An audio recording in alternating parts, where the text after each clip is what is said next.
wish I could touch the ground. My future's covered in smoke, but my head is up in the clouds. And maybe this will all fade after one bad day, and I'll be okay. But my life is in the worst place, and I can't wait for heartbreak from my mistakes.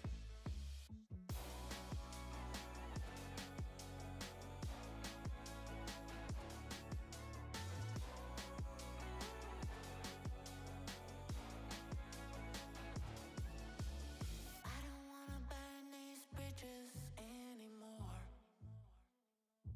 It's easy to say things you don't mean when you're at war. I'm just too tired to fight, but there's an end in sight. Wave the white flag, I'm yours tonight. 'Cause my heart can't take these heights. I need your love with me for life.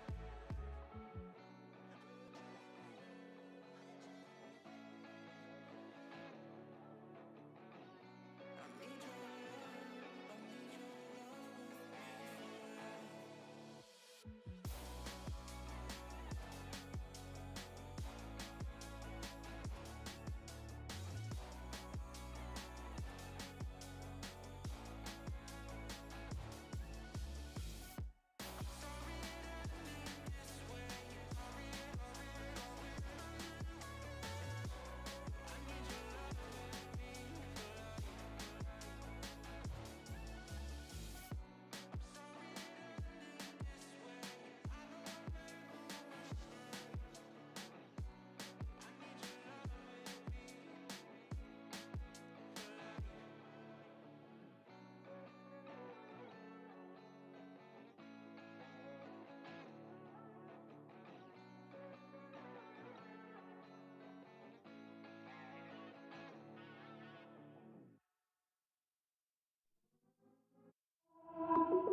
Welcome to this week's broadcast of the Esports Tower Rumble in Rocket League. We're broadcasting it from the Boise State Game Fans Esports Arena.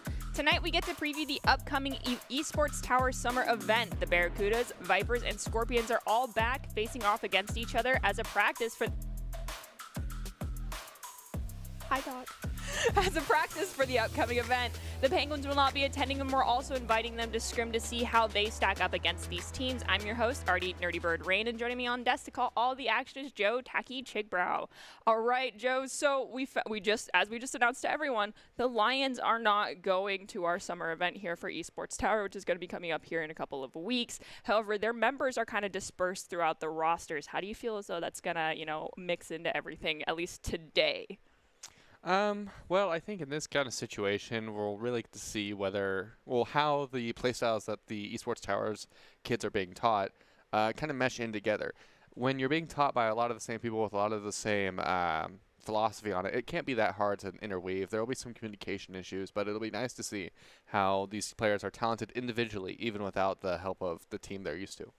Yeah, I'm really interested to see how some of the more aggressive playstyle works into some things, because I tend especially to notice that when we bring these really aggressive, really high scoring players into some of these rosters, it ends up turning that person into the person that ends up taking everyone else in their backpack, and they kind of anticipate that person doing everything.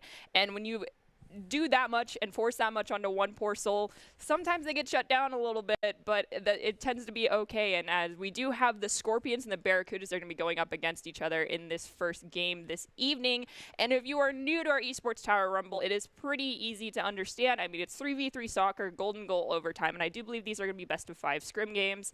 So best of luck to everyone, and as I mentioned earlier, it's going to be the Scorpions, Barracudas, Vipers, and Penguins going off against each other today in our... Oh, this is best of 7. My apologies. They're going to be different throughout the evening. But yes, as I mentioned, those are the teams going up against each other. And before we jump into these matches, I want to give a quick reminder to everyone on Twitch. And that's going to be support your team, celebrate the successes, and be respectful to the other fans. Mods will remove anyone who violate these chat rules. So those are the keys to anyone who's watching, but the keys to the game in Rocket League for our players tonight from esportstower.com are going to be create mistakes, punish the overcommits, play the walls better, and demo in the goal. Score pro advice at esportstower.com, where you can improve your game sense, improve your team play, improve your performance under pressure. You'll get matched with great players and professional coaches to help you rank up. So let's get ready to kick off our summer showcase. I have so many S's, and I am slurring all of them together. Between the Barracudas facing off against the Scorpions. Barracudas have been a notorious powerhouse team coming out of Esports Towers. We'll be very interested to see how they stack up against the Scorpions, considering they might have a roster shakeup that we are unaware of. But overall, they've been a team I kind of cheered for from the very beginning. Considering the Lions aren't here today, I don't feel bad rooting for them. Are you going to continue to root for the Vipers from, like, square one today? Well, like you said, we might see completely different rosters from any team. So I'll be excited regardless. But at this point, I'm just attached to the Vipers title.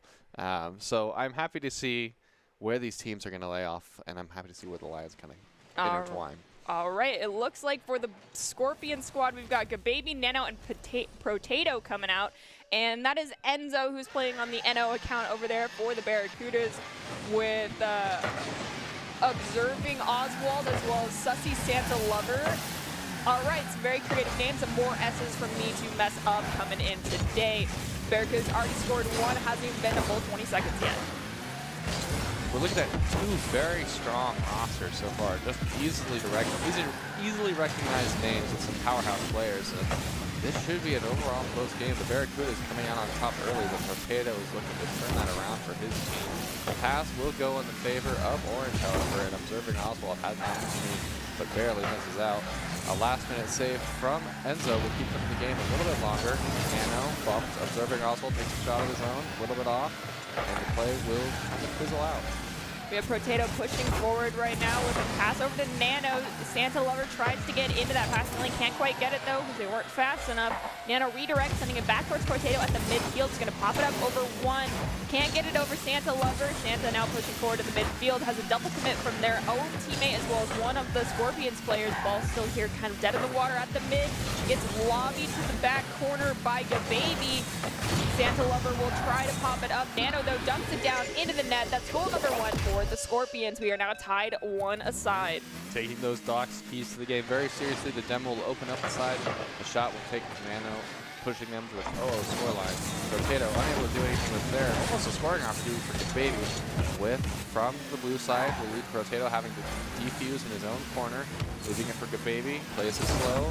Doesn't get around. Observing Oswald. Could be dangerous. Oh, the shot goes barely around Potato. Nano has a little bit of time, hits it away. And now Enzo will have to play slow. The coaches have assembled this Barracudas team to be made up of a lot of the veteran members from the Esports Tower as a whole, and the coaches are very excited to see how they perform together again as a group going into our July Invitational, whereas the Scorpions are a rather newer squad. Yes, there are recognizable names because they've made names for themselves within the last couple of months, but overall they do not have the same amount of experience within the Esports Tower as our Barracuda squad, so it'll be interesting to see how they stack up. We have Nano redirecting this ball to midfield, trying to get to Potato, who does manage to get a nose on it to send it right back to Nano, but it looks like, ooh, that's a great shot from Santa Lover with no one to stop it, and that brings the Barracudas up by 1. A slight overcommit will put the Barracudas ahead once more. Now they just have to hold that lead, but still a lot of time left on the clock. Nano, tasked with finding a way around 1, is able to get it high in the air, unable to get past 1. Oh, they both double commit whiff, so it does end up working out. A little bit of bump in the defensive end. Potato looks for a shot, is blocked by Enzo. Baby playing back a little bit. Enzo the tap out. Maybe a double commit from Blue. Nope, not quite there. Now Gababy has a little bit of time to bang it down to Nano. Baby will elevate, get it past Santa Lover. Potato comes in for the follow-up off that crossbar. It will be redirected. Nano going for a reset to center it up for, it looks like them possibly Potato, but they pushed a little too far forward. Unfortunately, it was a slight whiff on Potato and Nano's part. Enzo trying to go forward, has the ball stopped by Gababy. So Sussy Santa Lover comes in, passes the ball to Oswald. Oswald sends it to the back third, the Scorpion side of the field. Potato pushing forward now, has a double commit on them. Has not lost possession just yet. Finally does to Enzo, who's going to hit it off the back wall for opportunity for a teammate taken away by the baby. Now it's up to the speed that the Scorpions have been using to their advantage, according to the coaches, to help them find the second goal to equalize this out here as we get to the 100-second mark. Barracuda's taking offense. Potato slows down a little bit, but Santa has an opportunity, passes it off the back wall to no one. Potato, slow playing, looking for a beat pass one, is unable to get it, so Enzo will tap out to his teammate. Oswald solo playing, Nano takes it away. Oswald looks for a pass mid. Potato's up. Oh, and beaten by Enzo, an opportunity barely thrown, but the follow-up from his team will create the differential. We have 1 minute and 15 seconds left on that clock for the Scorpions to find 2 goals for themselves. Barracudas are sitting in a very comfortable position. Up by 2 means they cannot be brought into overtime by a buzzer beater. They just have to maintain this lead. Typically the one that goes up by 2 at this point is the one to come out on top. We'll have to see if that rings true for this team. Enzo here at the midfield has the ball taken away by Gababy. Now Santa Lover in the corner looking to send the ball back towards the mid. Has it stolen away by Potato. Potato getting pressure put on them by observing Oswald and Sussy. Santa Lover. Gababy pushes the ball back into that corner but backs off, expecting Nano to come forward. But unfortunately, Nano over-rotated. Potato goes forward as we do see a demo come out onto one of the Barracudas members. A little bit of double commit from the Scorpions, where Potato will come out on top. Does lose to 50-50 on the wall, so Nano has to chase. Almost is beaten by the Barracudas. Double commit again from Scorpions. Some communication errors all around. A good pass up to Gababy. He won't make contact, however. Potato pushes it off the backboard. Almost gets it past Enzo, but instead, Nano will have to pitch it back across. Gababy tries to interfere. Unable to do anything more. Has to leave it. Now, Barracudas are on offense. That ball just kind of got pinched off and into the net. Barracudas are now up by 3. 8 seconds left on the clock. It's probably a GG go next for the Scorpions. It is a best of 7, so losing the first one is not that big of a deal. But if the goal here is to bring it to the full 7 series, you got to be careful if your rule of thumb is to go for speed. You could get gassed very early on as the ball hits the ground at the 0-second mark. Does look like the Barracudas will win out that one very heavy-handedly. Yeah, it felt like a lot of the pressure kind of was even between both teams. There was a lot of back and forth, but it did feel like at the end of the day, Barracudas were countering a lot of that offensive pressure that was getting put on them by these big, long clears that no one was prepared for.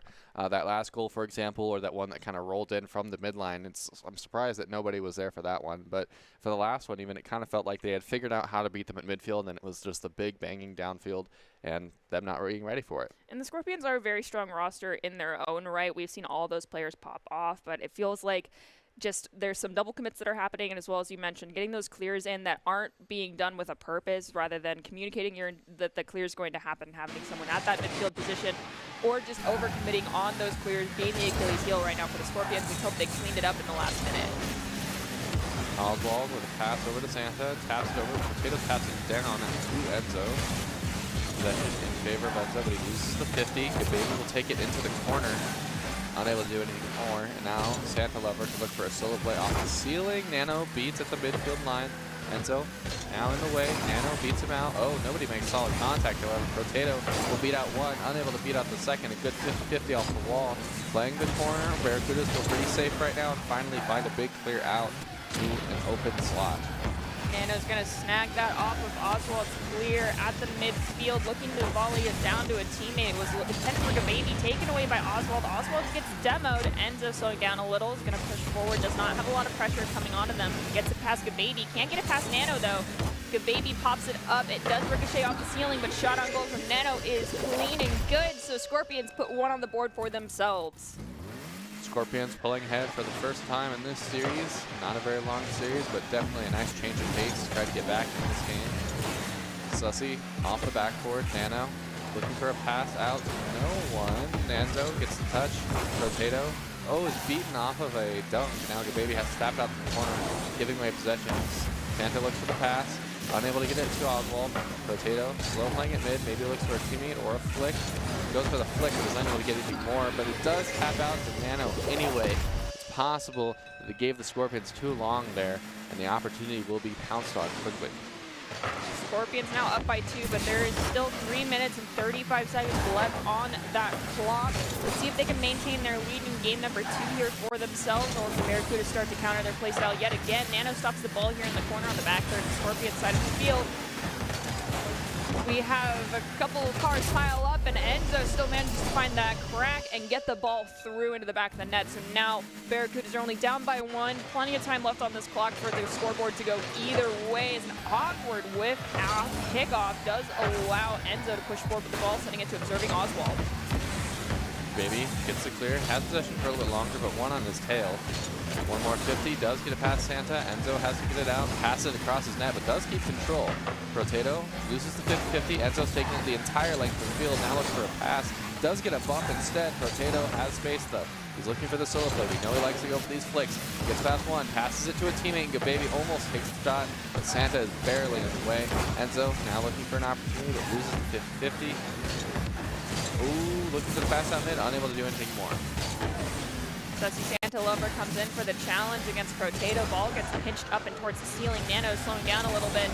Does allow observing Oswald to dunk the ball past them. Now they're trying to put pressure on Protato. Find the clear, sending it closer to the midfield. And Nano leads, unfortunately, so the Baby's forced to clean things up here in the corner. Shot's going to be centered up in front of the goal. Cleared out, but I think that was Nano, but Protato went for the chase. Sussy Santa Lover tries to get a touch on it, observing Oswald. Oswald will spike it up. It does get taken away by Nano, sent to the back third onto the Barracuda side of the field. Baby goes for the center up, but unfortunately has the wrong angle. Nano follows it up. Rotations and resets already happened, so Potatoes alone pushing forward. And we have Baby stop that ball at the mid. Battle for midfield control right now. Potato taking it slow. Looks for the 50-50. Gets it off the backboard. The clear is not there. I think it might have been the craziest own goal we've ever seen. But the Scorpions will grab another one, putting them 2 ahead again with 1:50 left on the clock. Barracudas need to make the change now. Oswald hitting it right back into the defender, unable to do anything else to make the Baby. Looks for the bang up, but is unable to do anything else. Pass from Nano to the Baby, it'll be good.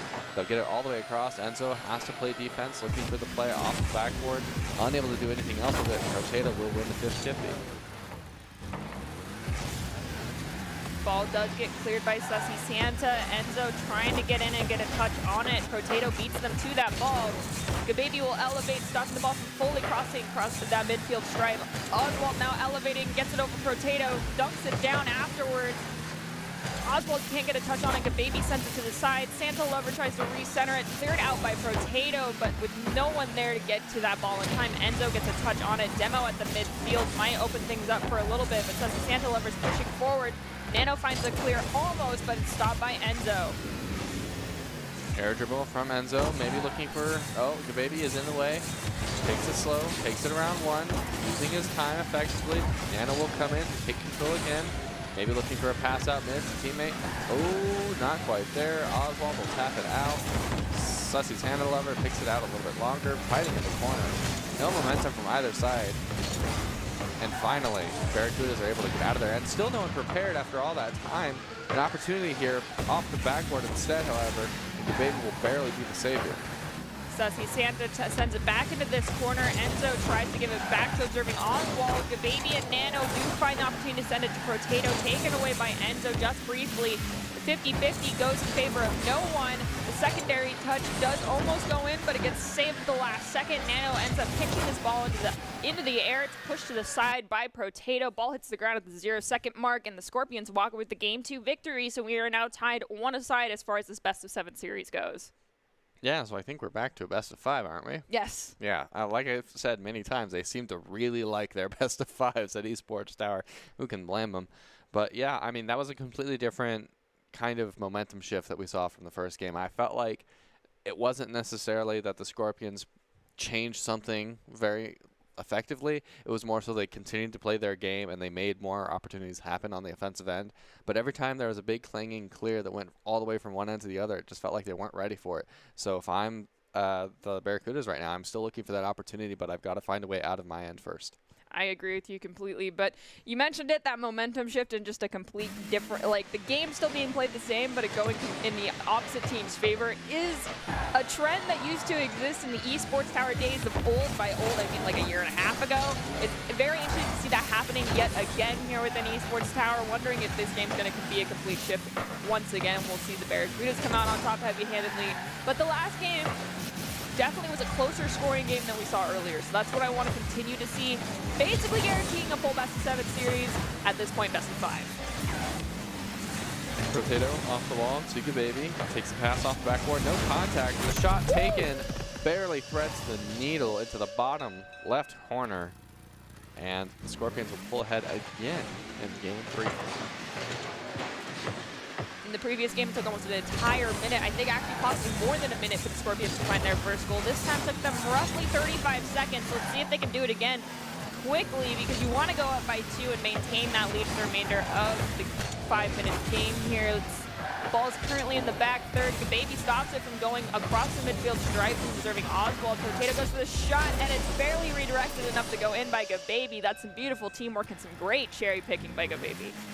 No one in the net, but great communication, finding back to the net there regardless, pulling ahead by 2 with 4 minutes left on the clock. Enzo now looking for a consolation goal, but is unable to do anything else with it. Baby looks for a demo. Nano does get it. Santa pushes it against the wall. Baby can beat, however, and pass mid. Oswald taps it back to his own teammate, who bangs it up. Maybe a solo play here, going for the play off the ceiling. Gets the tap, the bar down. An excellent shot, well played, and a great pass to the striker altogether.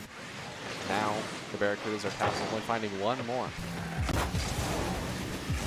Going up early on in a game can be a little bit of a double-edged sword. I mentioned it before that if you can put 2 goals in early and very quickly, it does also mean the other team can do the exact same thing to you, so maintaining the lead becomes a little bit harder, whereas just focusing on being a strong defense and finding those goal-scoring opportunities when they happen rather than forcing them to happen can sometimes play into your favor. But right now, Scorpions are only up by 1. That's buzzer beater territory if no goals are scored in the next 3 minutes. Enzo playing it slow, has to get past Baby. Does look like Baby leaves it. A little bit of miscommunication mid will lead Nano to get a free 50-50. Maybe wins off the wall too. He does. This could be an opportunity. It's open, but no one is home. Potato has another chance. Doesn't do anything with it. Enzo off the tap, unable to do anything else. Oswald finally able to get the clear out, but is beaten by Base. The pressure is still on for the Barracudas. Finally, they get past 1. Nano owns it. That's unfortunate. And that's just what kind of can happen. It's a little bit unfortunate altogether, but Nano not planning ahead, not seeing that they could just push it further down, takes the flip. But at the end of the day, it doesn't matter. The offense from the Scorpions keeps them up and alive coming into the last half of this game. My heart goes out to you, Nano. It happens to the best of us. Oswald now here on the back third, the Scorpion side of the field, tries to dunk it down to Santa. They get it to Santa, but Baby steals it away, crossing midfield stripe now. Enzo's the only one to be there, so none of the Scorpions could follow up immediately. Potato tries to get possession, does not find it. Manages to get the ball pushed back towards that goal, but a couple awkward touches by the Barracudas. Ball still results down on the Scorpion side of the field. Ball at the midfield now. Looks like Enzo's going to look to dunk it down to a teammate, but that teammate had already rotated back. Slight miscommunication. So Santa Lover at the in front of their own goal dunks it down to observing Oswald. Nano looking to try and take this ball away as it crosses the midfield stripe. Potato's going to be the one to make it bounce off the ceiling. Sussy Santa Lover, though, still having a lot of possession right now. Potato waiting. Big bang downfield. Enzo has to take it slow. Does look for the solo play in the air. Gets bumped. A great bump, but Oswald still will be able to beat. Scorpions weren't ready for that kind of play. Santa takes the pass. It's going to waterfall down. Nano barely able to get it out with help from Potato. Enzo taps it around 1, but does get demoed in the accident. Potato looks for a shot of his own now and is unable to be blocked. He finds the back of the net, pulling the Scorpions ahead 4-2 with 1:25 on the clock. Still definitely doable for the Barracudas to find 2 goals in their own favor to equalize this out, but they need to clean up a couple of awkward touches that have been happening for themselves. We have Enzo elevating 50-50 between them and Baby, results in no one winning. Potato and Oswald go in to help out their teammates. Ball here on the back third Scorpion side of the field. Dunked down by Sussy. Santa is going to ricochet off the crossbar. Observing Oswald comes in to close it out. We are now in a 1-goal differential game as we cross into the 1-minute territory. Definitely not the situation the Scorpions want to be in. Barracudas, though, still showing that they can equalize this out. Definitely what the Barracudas were looking for there. Now they're just waiting for that next opportunity. Now the time is slightly on their side for coming back here. Potato takes the shot, unable to do anything else. Santa will block it out. Enzo, looking for a play of his own, is beaten by Baby, who slow plays it down. Does roll out to Oswald, takes the shot. Potato, unable to do anything else, passes it. Passes it back to himself, no one's there. The bounce will go high in favor of Enzo, who will tap it out. Good baby, plays it slow, tries past one, does beat Oswald, remains in possession on the wall, and the pinch will go in favor of Potato. Now take a shot. Gonna hit that fourth man crossbar though. Follow up from Good Baby finds another goal for the Scorpions. Those follow-ups definitely coming in clutch right now for the Scorpions team. Barracudas have not been able to shut down those recovery shots. They're now down by 2 with 19 seconds left on the clock. I think, honestly, here it might be a GG go next, considering the ball is still on their back third. Barracuda's looking for a clear. Oswald finds it, stopped by Nano. It's going to be popped up. Nano plays it around one. Can't get it past Sussy Santa. 5 seconds left on the clock. Potato dunks it down. Sussy Santa's not giving up just yet. Baby's going to pull it off that back wall. Going to push forward. Now just dunk it down. The game is over, but they're still going to be kept in the air by the Barracudas players. It's on their side of the field, though. It's risky territory. Mentioned it before. You could just be adding another goal to the other team at this point. And that will end, I believe, Game 3. And the Scorpions will pull ahead 2-1 in the series now, despite not having the series lead in the beginning. I think, honestly, it's kind of still the same game. If I had to point one thing out in particular, though, well, I guess I'm going to say two things. First thing is we have an 8-goal game. I mean, that's almost no defense at that point, right? I mean, as I've talked about before. But the thing that I'm noticing a lot with the Barracudas right now is it feels like a lot of the goals that are going in favor of the Scorpions, like you mentioned, were these rebound goals off the backboard or the sidewall. It definitely needs to be something they have in their minds now, because that's where the Scorpions have found they get goals. So you need to defend that backboard. You need to have someone in the way. And if you're not going to be able to get there for when it hits the wall, make sure you're driving out so you can read where the ball is going to hit the ground next. That way you can get there at the same time the striker is. But you need to be in the way. If you're not in the way of those kind of bounces that are actively moving towards your opponent, it's going to be really hard to stay ahead of these games. I feel really bad if any of the players are watching this as the games are happening, because I feel like we're giving insider information, because sometimes, under pressure, you don't recognize that these things are happening. Yeah. But if someone goes, oh, wait a minute, and after hearing that and starts correcting the situation, it could spell disaster for one side. Let's see if the Scorpions can keep up this rebound game they've been playing with a little bit of help with the backboard and the crossbar, or if the Barracudas start to shut it down. Sussy Santa's going to do some fantastic aerial play, but can't get a shot onto the goal. Stop by Potato. Enzo's going to get moved around here also by Potato as Nano pulls the ball over towards the side. Has not crossed the midfield stripe just yet. Maybe tries to make that happen. Does not, but with a little help from Potato, it's now on the back third here. The Barracuda side immediately returned by Sussy Santa. Forcing a challenge. Nano's going to pop the ball off the backboard. Is there a follow-up to Baby? There is. It is going to be stopped by observing Oswald. Potato rotating back towards their own goal, though, after that clear. Might be able to get another volley to the other side, but cannot, as all of the Barracudas are now here on the Scorpion side of the field. 2 in the corner, 2 in the air. This could be a disaster situation for both teams. There was no positioning whatsoever there at all. It still worked out somehow for the Scorpions. The Nano is unable to do anything with it, so Baby taps it up towards the backboard. Again, no one to answer. Potato almost able to take a shot, but luckily Enzo was in the way at the right time. Nano taking the pass out mid to Potato, but doesn't end up making contact. Baby back to Potato. These passing plays seem to be their go-to right now. Might be adjustment they made. Overall, not working in their favor. Observing Oswald, unable to do anything more than pass it. Santa looking for a play of his own. Nano unable to get past one, and the pressure will remain on the side of the Barracudas. Baby getting a slight touch off that backboard. He's actually able to use it to redirect it closer to the mid, but Enzo snags it, going to play it off the wall. Looking to get it into the net, possibly. There's some beautiful touches there, but it does die down. The rotation back barely saves that ball for the Scorpions. Honestly, it looks like it could have gone either way on that pinch. Might have ended up in the net. Scorpions managed to save themselves yet again. Enzo looking for a follow-up opportunity. Sussy Santa stops the ball. Oswald looking to try and send it to the midfield for a teammate. Ball losing momentum here in the corner. Challenge between Oswald and Nano. Pitches the ball into the ceiling. So Enzo dumps it down, but their own teammates are pushing in front of them. Ball at the midfield. 3 members of the Scorpions kind of clumps up. Got to make a difficult situation to make a play happen. We spent so long on the Scorpions' defensive end there. I bet they're breathing sighs of relief to get out. but there were definitely cracks showing. There were opportunities there, just not quite pounced on yet. Oh, a big bounce off of Barracuda's backboard. Maybe an opportunity, but thrown away. Ultimately, Santa takes the shot over to Enzo, who doesn't make contact. Nano slow plays it off the wall, sees he has space, takes it down. Enzo will find the demo, so Santa will take the ball, looking for another opportunity, looking to break the cracks as they saw earlier, but the baby will get past one. Enzo is there, takes it off the sidewall, doesn't make contact off the backboard, does have the time to rebound, however, and now pushing all the way back to the other end of the field. Not a lot of testing going on at the midfield right now. A lot of back and forth.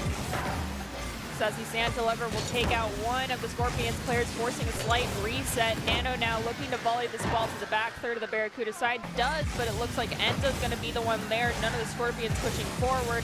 Ball crossing that midfield stripe on into the Scorpions territory as we see a demo come out. I believe it was onto one of the Scorpions. Opportunity here for the Barracudas might be taken away, though, as there's not enough momentum happening. We have two players in the goal for the Scorpions, so not a lot of control here on their own side, but they do manage to find a clear. Enzo passing in front of his own net. Nano will jump onto that and almost find the back of the net. And comes out Baby with a pass up to the ceiling, but Enzo will be able to knock it out. Potato takes the shot, a slow roller. Baby has time, hit the rebound, takes it off the wall, back to himself. Oswald will feed. Potato is unable to get that demo, and now Enzo has a free shot, hits it low, but Nano is barely in the way. Oswald over to Nano, who passes it back to Nano, but it'll just go to Santa. Battle at the midfield. Oswald takes the shot, blocked by Nano, unable to do anything else with it. Now the pass towards the backboard is supported by Potato. Potato looking for the slow play downfield, bumping Santa, unable to do anything else. Pass out mid will not be good. And Enzo will have time to slow play it with help of Santa. Santa pops the ball up, tries to get it around one. We have Gababy come in and steal it away. Gababy looking to play it over to Potato. It looks like it'll get dunked down by Enzo instead, resulting in a goal for Enzo. 33 seconds left on the clock, for almost 4.5 minutes with no goals being scored. Barracuda's now up by one. A great shot, threading the needle past one, but again, right off the bat, it feels like they like to score their goals in pairs sometimes. Yeah, 30 seconds left on the clock, 2 goals scored in a matter of 3 seconds essentially. And now, battle still for who gets full ahead in this game. Nano passing to the midfield, takes it up the wall, doesn't have a lot of space to work with, so he takes it back himself. Is beat by Santa. We'll go in favor of Potato, who'll hit it back into Nano, spiking it up. Gababy passes mid to Nano. Nano takes the shot. It's a slow roller. Santa is in the way. Pass back out to Nano, who taps it off the backboard again. Gababy is up, unable to do anything. 3 defenders were up for the Barracudas. Last-ditch effort to keep it out, and it did work. Now we are headed into an overtime at a 1-1 scoreline. I'm interested to see if this lasts more than a regulation, but it looks like it won't, with Sussy Santalover finding a goal in 5 seconds. So now we are tied 2-2 as far as the series goes. And apologies, I was sneezing a ton during that last 5 minutes. So if you heard that, I'm sorry. Yeah, that last minute was something else. I mean, in 35 seconds essentially, right, we had 3 goals scored.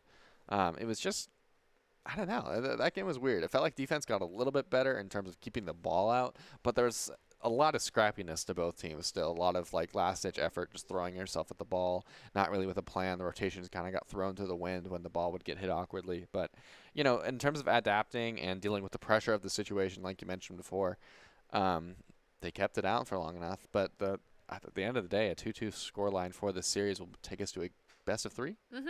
So we'll have to see who's able to pull it out. And I'll be honest, Sussy Santalover, I feel like that was a Hail Mary shot. You didn't even anticipate it going in, but it worked out in your favor.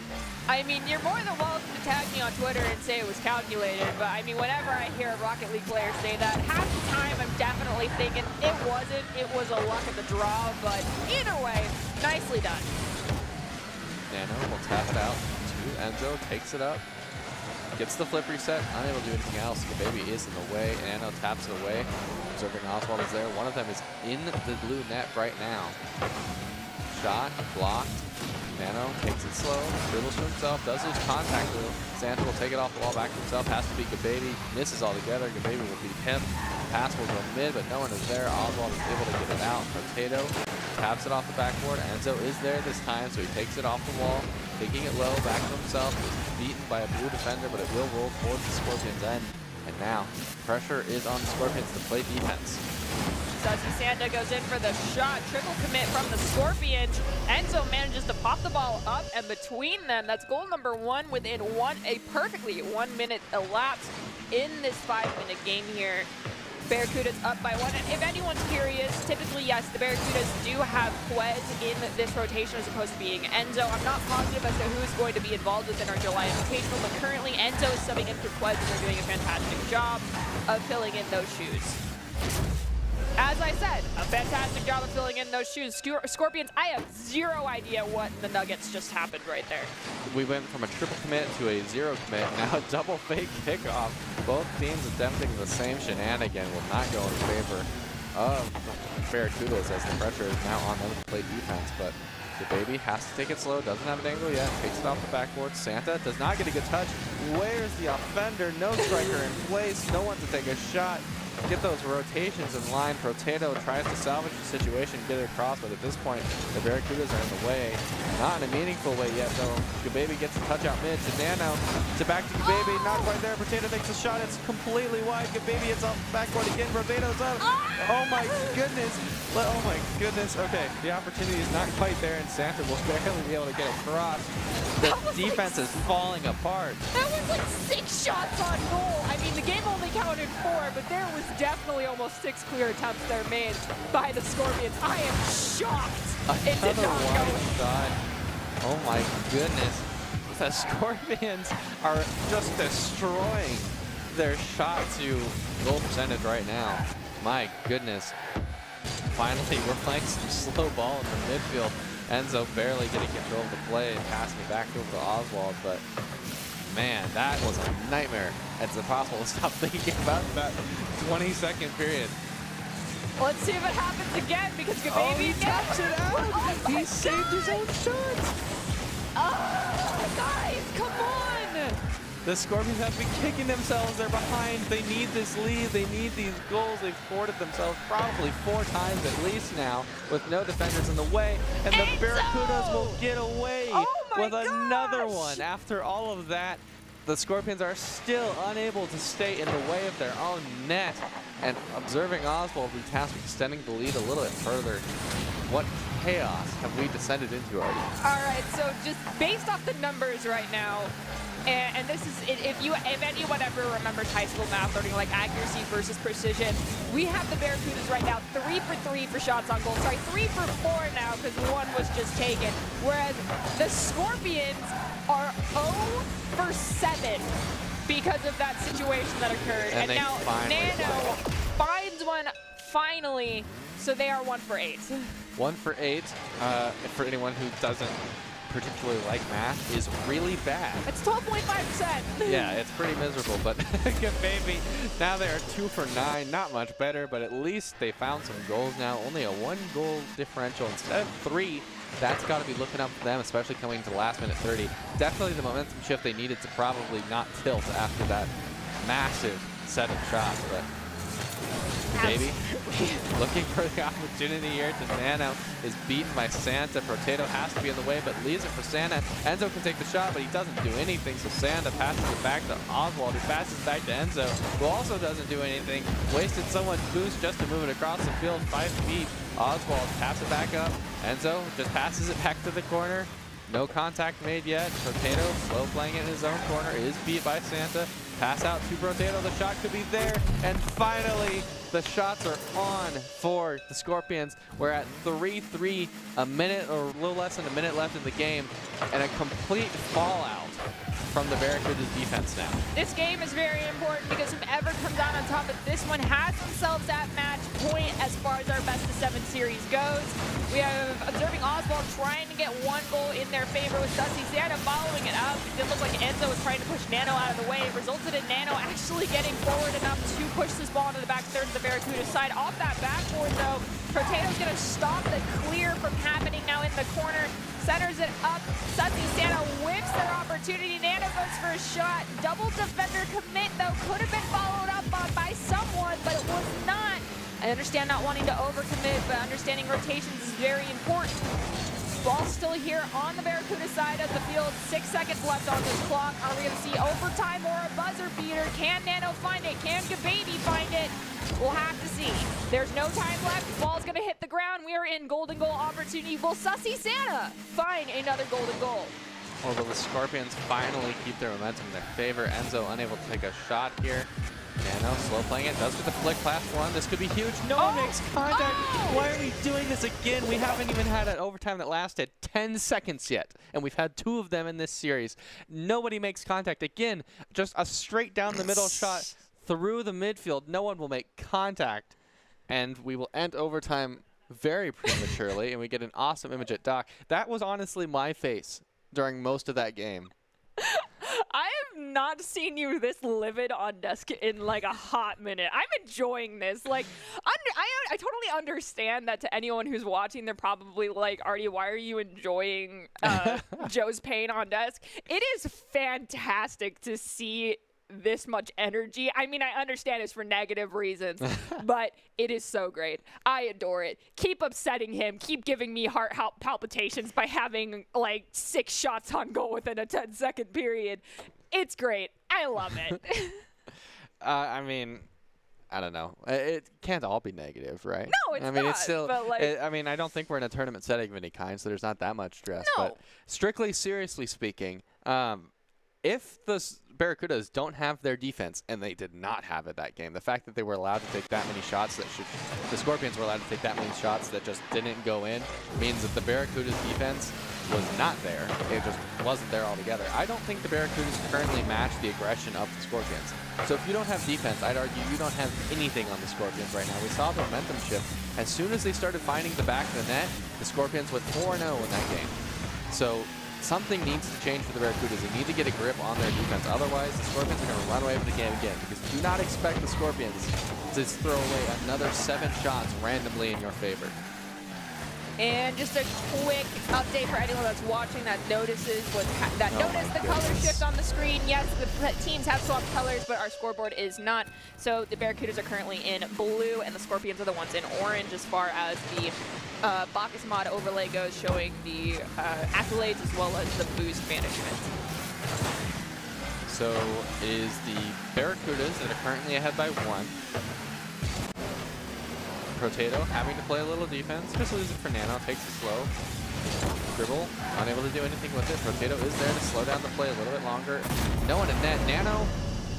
Nano decided to follow his teammate out, even though his teammate was dribbling it right behind him, and the bad 50-50 will just go straight into the net. Well-punished mistake from the Barracudas, and now they've pulled ahead, but they need to keep their lead, dare I say.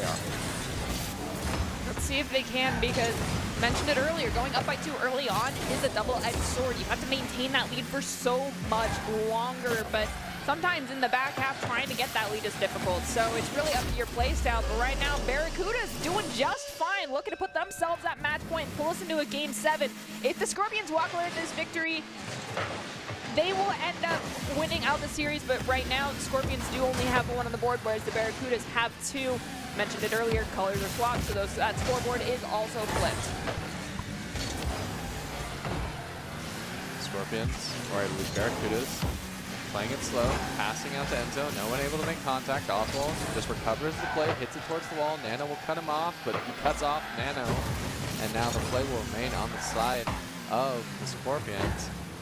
Unable to do anything yet. Nano plays it slow, looks for get past 2, technically speaking. Potato takes the 50-50, instead it'll go off the wall. Enzo looks for an opportunity, just hits it towards the corner, nothing really happening from there. A bang downfield will go in the favor of the Scorpions. Ooh. Nano at the last moment finds the redirect down and in, and we will be at an even scoreline. We can see how quickly the Scorpions jumped on top of every opportunity you give them. If your offense isn't able to match the offense of the very aggressive players we've seen, I'd argue that Gababy, Nano, Potato are all very offensively minded players, even when playing defense. So if you can't match their offense with your own defense, then you're in for trouble. That lead is going to be really hard to hold.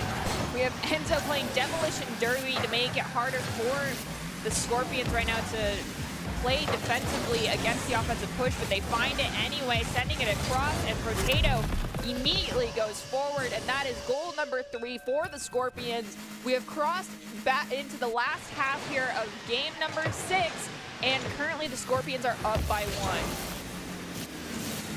Saw nobody in the way again. Santa almost able to dribble past 2 of them. Enzo takes the play off the wall, looking for a solo play. Doesn't make quality contact, however. So Nano plays it slow, baits Oswald onto the wall, flicks mid for Gababy, who takes the shot. Oswald barely in the way. A great setup. Now Santa takes it slow. A double commit from Enzo and Santa could spell disaster, but the pass from Gababy won't go anywhere. Potato just lets it go, lets it fly over. No pressure yet. Enzo takes the pass, nobody there. Santa passes it off the backboard. Nano has an opportunity here, but ends up leaving it for Oswald, who passes over to Santa. 50-50 in favor of the Scorpions. Enzo tapping it back down. And now the play will diffuse. The battle for midfield will begin. Sassy Santa's gonna elevate, push the ball forward. Gababy goes for the challenge, pushes it to Nano, but before Nano can touch it, Enzo finds a fantastic clear back to the Scorpion side of the field. Potato at the midfield pushes the ball higher. It looks like it was Gababy who's trying to go for it, but they whip it, observing Oswald now looking for an opportunity to clear. It's taken away by Nano. Sassy Santa in front of their own goal finds the clear to give it to Enzo. Enzo 50-50 between them and Gababy, disrupted by observing Oswald. Awkward double commit there might spell disaster for this opportunity for the side of the Barracudas. Gababy and Nano pushing forward. It's only Enzo there for them to beat, but Enzo gets between them on that give and go between the 2 of them, taking away the goal scoring opportunity. Ball crossing the midfield stripe to Enzo. Nano passes it back to himself off the backboard. No one home to follow up. Oswald has time. Gababy whiffs entirely. Potato has to play slow. Is unable to do anything with it, and the goal will be found. Terrible mistakes all around will lead to an open net, leading to the Barracudas pulling ahead by 1 with the last 30 seconds left on the clock. You have seen that definitely doesn't matter in this game, though, as a lot of goals have been scored in the last 30 seconds. So we'll have to see if an adjustment made from the Scorpions or if we'll go to a Game 7. I do believe, actually, no, we are tied right now, 3-3. Yeah, yeah. Well, no, we are tied 3-3 as far as goals go. Scorpions looking to find 1 to put themselves in the lead and close out this best of 7. Barracudas looking for that 1 to put themselves at match point as well. We'll have to see how the next 7 seconds goes. Nano might have just found it. Nano found it. He forced through. He broke the 3-3 lead at 3 seconds. And now Scorpions. If that ball touches the ground, you win. So I think we gave the goal to the Barracuda. Oh, it doesn't matter. We're going to be 4-4 with 0 seconds left on the clock. That would be exciting if I wasn't distracted by the Barracudas who got the Scorpions point, I think, by accident. But we're good. I think the overlay works. Nano takes a shot. We have... Okay, we've officially had the longest overtime in the series at 3 overtimes. We've lasted 10 seconds. Party time. Now we just got to see who's going to come out on top here. The shot will be blocked from Sassy Santa. He blocks the second one going down. They're just shooting it at him at this point. Santa takes the shot, or is beaten. Enzo with pass downfield, and the pressure will transfer. Enzo's going to take out one of our defenders. We have Gababy pushing forward possession, but it goes straight to Sassy Santa. Santa gets taken out. Potato goes for the shot. Returned by Enzo to the back third here on the Scorpion side of the field. Gababy looking for an opportunity to find a clear. Does not find it. Nano now passes it to Potato. Immediately thwarted, though. Taken away by their own teammate Gababy, who's going to be here on the in the corner. It looks like Gababy goes for the redirect, but that Scorpions find the golden goal almost a whole minute into overtime. 6 times longer than our overtimes we've seen thus far. Yeah, the longest for them was 9 seconds. And with that, Scorpions will win it out. Yeah, I mean, it was quite the battle, but I can't say I'm surprised after those last 2 games. It was well fought from both teams, to say the least. The offense was definitely what was pumping for both teams, but the defense from both teams, shambles, to say the least. It's okay. They've got time to clean it up. Our Invitational is coming up, though, so got to work on that in the future. But for now, Scorpions, congratulations. You guys are going to be the victors of that series. And You know, going at it alone can only get you so far. If you want to increase your chances of success, you need to level up your teaming skills. We definitely saw that coming out from the Scorpions near the end, though they kind of were their own worst enemies at different points in time, especially during game number 3. But they've definitely been improving since their start here in the Esports Tower. Esports Tower really takes time to create teams of well-matched teammates, and I'd like to give a shout out to Coach Jake. And if you're one of those people watching who haven't checked out the Esports Tower clubs, you definitely should. It's a fast track to rank up.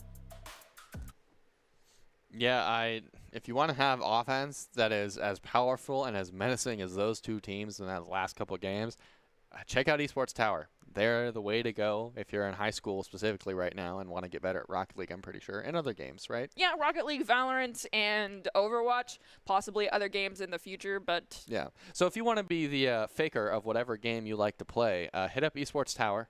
They'll definitely point you in the right direction there. And, yeah. And with that, that almost entirely best of 7. It was a 6-game series, but close enough. The Scorpions take down the Barracudas. Up next, we're going to have the Barracudas facing off against your Viper squad. So we'll have to see how that goes. But for now, we're going to toss it to a quick break, and we'll be back here in just a few minutes.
Growing up in Idaho, we have certain rules we live by. First rule, camouflage never goes out of style. And always buckle up. Seatbelts save lives. That's a rule we can all live by. Growing up in Riggins, we have certain rules we live by. Look both ways before crossing the street. Fishing stories get better the more you tell them. Small town life makes your life anything but small. Never work alone when you go hunting. And always buckle up. Seatbelts save lives. That's a rule we can all live by.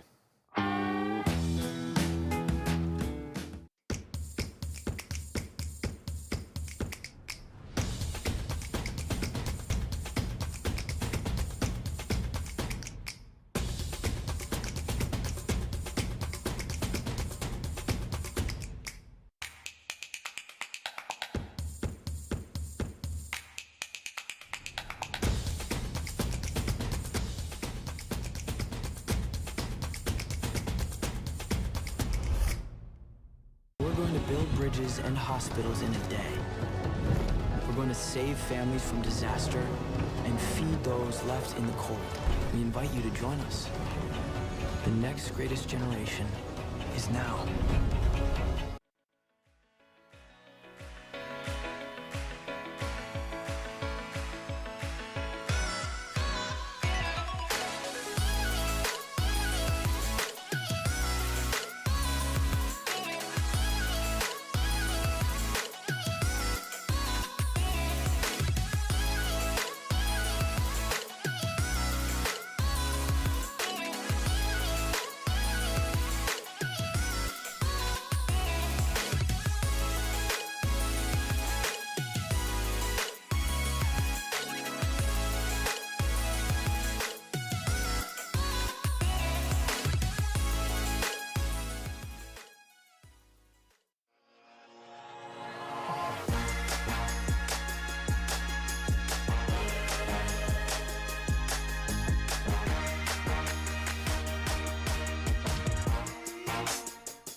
Tower Rumble. We're broadcasting it from the Boise State Game Pants Esports Arena.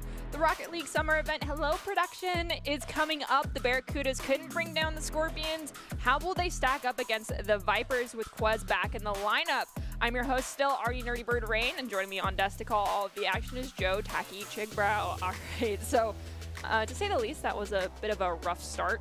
Scrappy, I would say, actually. Scrappy. Yeah. Okay, that's the term of choice that we're going to be using. It was a scrappy start to the series, and the Barracudas were without what I would consider one of their kind of keystone players of Quez. Quez is going to be back in for this game against the Vipers, and the Vipers is kind of your squad if their roster hasn't changed too much. Are you hoping to see the standard Viper play coming in, you know, the calm, cold, and calculated style that they like to run with?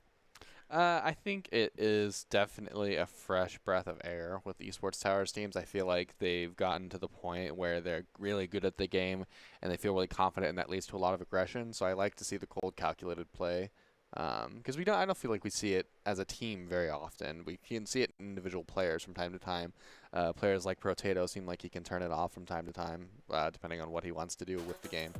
But overall, I'm excited. Well, before we jump into the next game, we actually want to take a quick moment to congratulate all of our Esports Tower Club members who've graduated from the clubs and been offered scholarships across the country. Over the last 3 months, Esports Tower Club members have received over $1.6 million in scholarship awards. These students have not only worked hard on their in-game play, but have worked hard academically and have earned these scholarship opportunities. These players that receive these scholarships are talented, hardworking, and driven, and we cannot be more excited and proud to see all of the opportunities that they are getting. Congratulations to each and every one of you. If you end up facing off against our Broncos in the future, please let us know, especially if you end up changing your in-game name. It's nice to see your journey as it progresses and your story unfolds. The next game is going to be between the Vipers and the Barracudas, but before we jump into that game, we have some important keys of the advice for these players, and those come those come in the form of Doc's keys to the game in Rocket League, presented today by Esports Tower. In Rocket League, those keys are create mistakes, punish the overcommits, play the walls better. I can't look at the screen. Demo in the goal. Score pro advice at esportstower.com, where you can improve your game sense, improve your team play, and improve your performance under pressure. You'll get matched with great players and professional coaches to help you rank up. All right, our next scrimmage is going to be between the Barracudas facing off against the Vipers in a best-of-5 series. Not even going to try and roll out with 7 this time. It's going to be 5 from the very top. Thank goodness. They're already in their element. That's very true, because it seems like no matter what happens, one team wins, then the other team wins, and then we're out of best-of-5 either way. So let's see how this one goes. For the Vipers, we have Enzo, Josh Trot, a name we have not seen in a very, very long time. Good to have you back, Josh. And Toke, and then for the side of the Barracudas, we have Crazy Cat, Quez, and Observing Oswald rounding out that roster. The Vipers and the Barracudas, a battle between who is the best scaled creature at not having legs, and so far, Crazy Cat has decided the Barracudas are the best at that.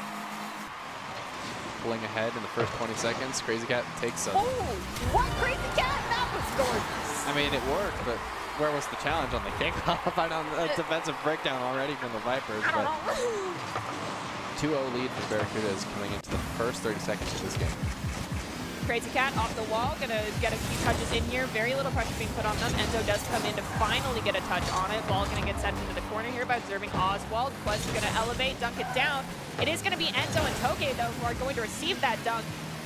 Shot on goal to be, I believe, taken away by Crazy Cat. Ball here in the corner. Observing Oswald taking their time to find an opportunity to get a touch on it. Toke pushes it past Crazy Cat, not past Quez, though. Quez looking to play it around Toke, does manage to do so. Can't get it past Enzo, though, so Observing Oswald's going to come in with an awkward double commit from the Barracudas. Toke has an opportunity to take a shot. Going to hit that crossbar. Looks like the follow-up was not there. Quez did get a touch off there. Hood almost rolled in. Does find it clear. Toke sends the ball back towards the back third on here on the Barracuda side. 50-50 between Quez and Enzo. Jox is actually going to end up coming in to push that ball against the ceiling. Dumped down by Crazy Cat. Crazy Cat now rotating back. Observing Oswald takes out one. Shot on goal. Turned away by Quez. Toke, pass mid, off the ceiling, down. Oswald almost shoots it in his own net. It has the faith in Quez to keep it out. Crazy Cat barely whiffs. Is it going in? No, Oswald barely makes the save at the last moment. Toke takes a shot of his own towards the back, and Quez saves it. Double commit between Quez and Crazy Cat. Enzo takes a shot off the backboard, shot after shot after shot. They're unable to keep it once it hits the midfield line, but finally Jockstrot with a whiff and finally opened an opportunity for Quez, who was just barely unable to make contact. Our scoreboard down there does say best of 7, but as I mentioned earlier, this is a best of 5 series. We have Quez now pushing forward, shot on goal, cannot be stopped. That's goal number 3 for the Barracudas. One thing that I used to see a lot from Quez was a lot of aerial play. They were one of the few for a while Esports Tower Club members that were super comfortable with their own aerial play. Haven't seen a whole lot of that this evening so far from them. Very interested to see if we do see that. Right now, they dunk it over Quez. Well, sorry, they dunk it over one of the Vipers players. Quez, unfortunately, shot on goal turned away. Crazy Cat looking to back up and spread this one from rolling in, but Enzo finds goal number 1 for the Vipers. Vipers finding their first goal in the series, working their way back up to the top, but the Barracudas still have time to keep that lead in place. Enzo past mid, unable to make contact, was Toke, but Jockstrap will clean it up and find the top corner, giving them 2 goals. The Barracudas 3. Definitely the 1 goal differential is what they're looking for coming into the half marker, but only halfway into the game, like I mentioned, we're already 5 goals into it. Crazy Cat off the backboard, goes for the second touch. Unfortunately, wasn't at the right angle. Enzo tries to go and push them off possession. Quez slowing down a little bit, takes a couple touches. Pinched off between them and Toke, hits the ceiling. Toke leaves it. Oh, we've got a semi-rule 1 happening in the goal. That's kind of a rule. It's close enough. We're rule 1.5. It looks like one car is eating the other car. It kind of does, to be honest. I wonder how long they're going to stay locked like that. It looks like they're still locked, so we're playing 2v2s now. Typically, it is respected by the Esports Tower Club members that when the Rule 1 happens, it's either a goal or a teammate that stops it. So let's hope no one breaks it. Otherwise, you're cursing yourselves for the remainder of the game, and no one wants that to happen. Toke playing defense. It's in round 1 barely. Quez not being able to take the aim kind of saves him there. Enzo slow plays it off the wall to himself. The pinch will not get past Quez, but he will give an opportunity for Enzo to bang downfield further. He has an opportunity here. Quez misses. He takes the shot. He takes the shot at Crazy Cat. He's still not able to make contact, so now the Vipers will pull to a tied situation coming into the last minute 30 of this game. Off the kickoff, it looks like Toge's going to be the one in possession. Quez looking for an opportunity to sideswipe and get the ball away from them. Observing Oswald's going to have to pinch the ball off of Enzo. Enzo tries to get another touch, can't quite find it. Crazy Cat's going to push the ball to the side. Toke comes in, Crazy Cat gets it past them, sending it to Quez. Quez has an opportunity, but Quez is going to take out one of the defenders instead. Observing Oswald looking for an opportunity to center things up. Instead, it's going to be Enzo pushing forward. Enzo pushing up, not able to do anything else with it. Toke has to come across, it doesn't make contact. Jockstrap now going, unable to beat Oswald, he plays it slow, plays it back to his teammate, takes the pass, unable to do anything else as Toke will win the 50-50. Now Enzo takes the shot, following it himself. Crazy Cat will barely save Jockstrap with a pass off the wall to the middle of the net, will unable to do anything else. And finally, it will defuse into the corner for the Barracudas. Looks like one of the Vipers just got taken out in a plume of smoke off the back wall. We have another shot coming in from Barracudas. Going to be pushed forward by Enzo. Ball in the corner on the back third here at the Viper side of the field. Jockstrap has possession. Plays it around Oswald. Can't get it past Crazy Cat though. Oswald looking to center it up off that back wall. Can't get the right angle though, so Toge's going to dunk it down in the corner. Quez goes in for the challenge. It's going to be passed over to Crazy Cat. Quez goes to the elevation, touch off the backboard. Crazy Cat tries to go for the follow-up. Unfortunately, did not have the speed or the angle. Oswald comes in for another double commit from the Vipers, but they maintained a lot of possession. Ball hits the ground with 0 time left on the clock. It's now golden goal. Will it be a minute? Will it be 10 seconds? I'm interested to find out. Quez loses 50-50, but will go to Crazy Cat off the back wall. Crazy Cat has an opportunity, pass it off the backboard, almost gets the dunk read from Oswald. Toge banks downfield, looking for a play, unable to get it past anyone else. Jockstrap was caught lacking, to say the least, almost finds an opportunity there for the Barracudas.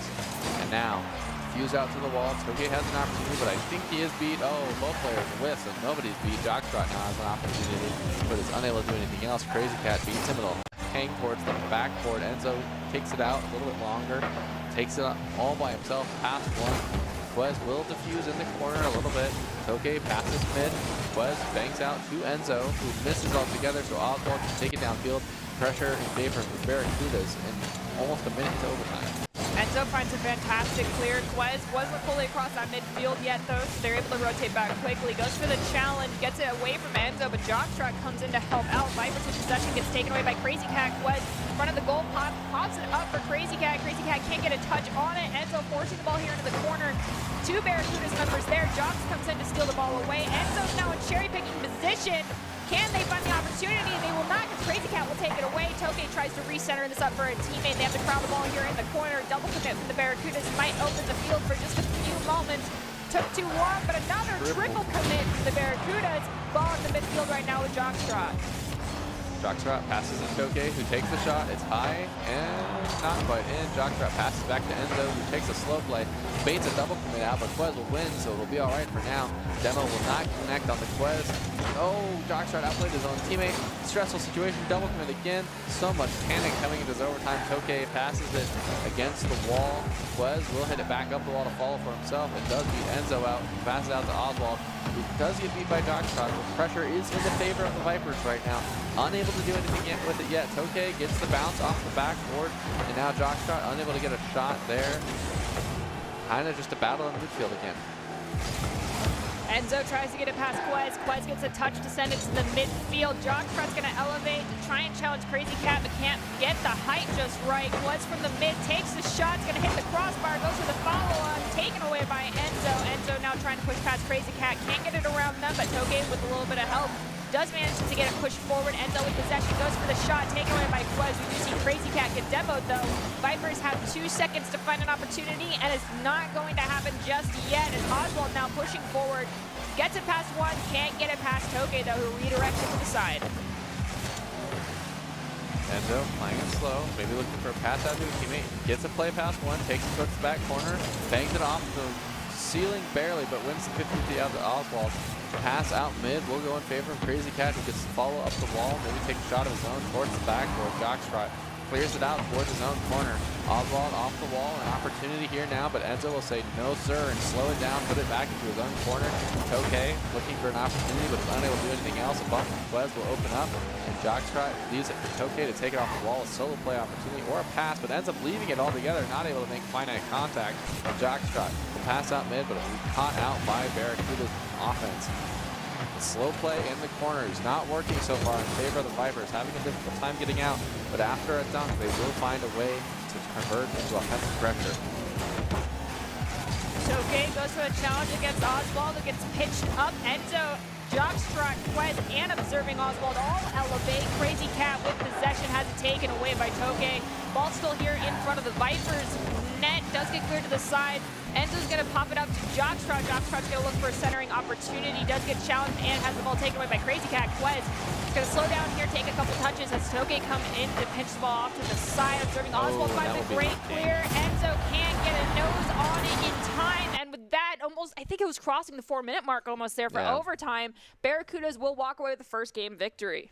And we can see from an overtime like that, these teams, when they feel the pressure, they can play defense. I mean, they lasted almost an entire game of solid defense all around. There were some confusing situations. There were some double commits and triple commit a couple times, but it wasn't the end of the world. It wasn't in the situation where it wouldn't lead to a goal necessarily unless they got punished immediately. So the big takeaway from that kind of game is if we calm down, we can control a game a lot more than we probably think we can. I feel like there was a lot of salt in those initial comments, but that's okay. I do agree that the defense needs to be stronger from the get-go, honestly, in my opinion at least. But they do show that they can play defense. I don't know if that's fully being able to actually fully play defense, though, because the pressure of being in overtime could just mean the offense gets really sloppy for both teams, and so they're forced to rely heavily on defense. We'll have to see how game number 2 shakes out. Right now, Barracudas are in the lead by 1. If they win this next one, they are at match point. Colors have swapped, so now we have the Vipers in orange and the Barracudas coming in blue. And it does look like, yes, I am correct. They have swapped colors. Yes. But a 7-goal game, to say the least, is a pretty hefty game. We'll have to see if any adjustments are made. Are we going to see more aggression in the early game to pull that lead and avoid an overtime, or are we going to see a better defensive play from both teams? Still a lot of game left to decide that. Barracudas, as you can see, pulling ahead in this series. We'll have to see if they can keep that lead or if the Vipers are going to, in proper esports fashion, esports hour fashion, respond with their own win here. Enzo trying to get it out to his teammate.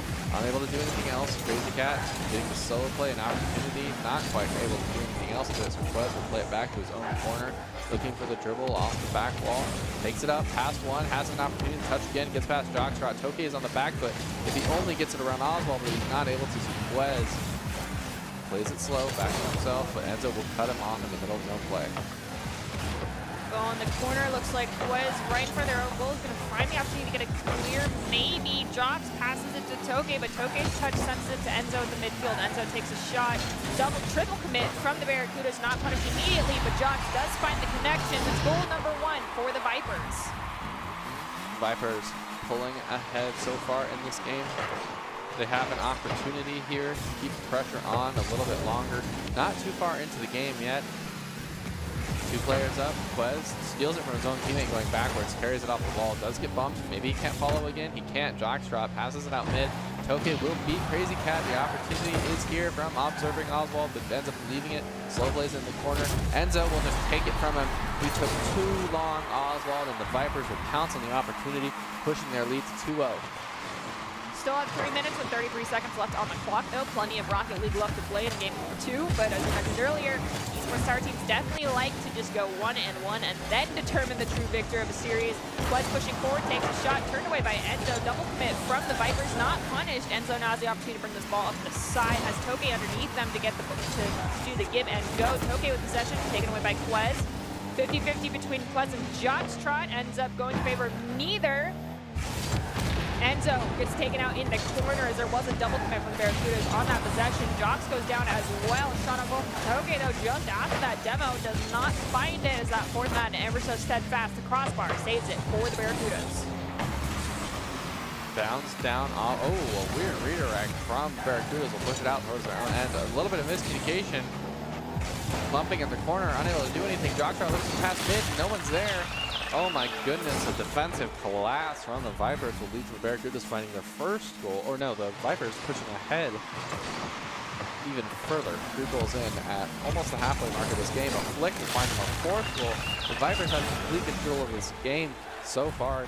4 goals up on the Barracudas. And it doesn't even feel like they're necessarily committing too much to these plays. It's more or less that they're just finding the weak spots of the Barracuda defense and pouncing on it. That methodical play style might be coming into play. It might be their game plan coming into game 3. We'll have to see how things shake out. Currently up by 4. That's quite the task to have to deal with. Up by 5 with 2 minutes and 18 seconds on the clock. Not sure if the Barracudas can really surmount that goal deficit, but they're still looking for 1 or 2 just for morality purposes. Quez off the kickoff's going to send it to the side. No follow-up, so Toke is actually going to get the opportunity to send it to, I believe that was Enzo. Enzo now pushing the ball up. He's going to play it off the backboard. Does look like they collided with one of the Barracudas, so not quite the redirection they wanted.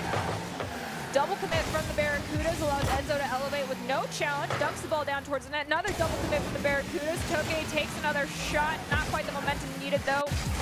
Ball is saved, but not quite at the woods yet for the Barracudas as we are crossing down into the 100-second mark here in game number 2. Enzo trying to play it back to his teammate. Does get the play to him, so Toke will be in the way. Play offense a little bit longer. Oswald unable to make contact. So is his teammate. An open net, you couldn't miss that even if you try. It's 6 goals up and now for the Vipers. This is not kind of how you wanted it to go for the Barracudas. At this point, you're playing to get at least 1 or 2 goals before the game is over, so you have that positive momentum going into game 3. But so far, the Vipers are locking you down. They found their timing, and they're doing a really good job. Oh, is this a 7th goal? No, Quez is barely in the way. But yeah, Vipers are in their stride right now. Minute, 10 seconds left. Barracudas just looking for 1 goal to give themselves that little bit of boost in momentum going into game number 3. A goose egg into 6 is not really what we want to be seeing for any team going into an Esports Tower game.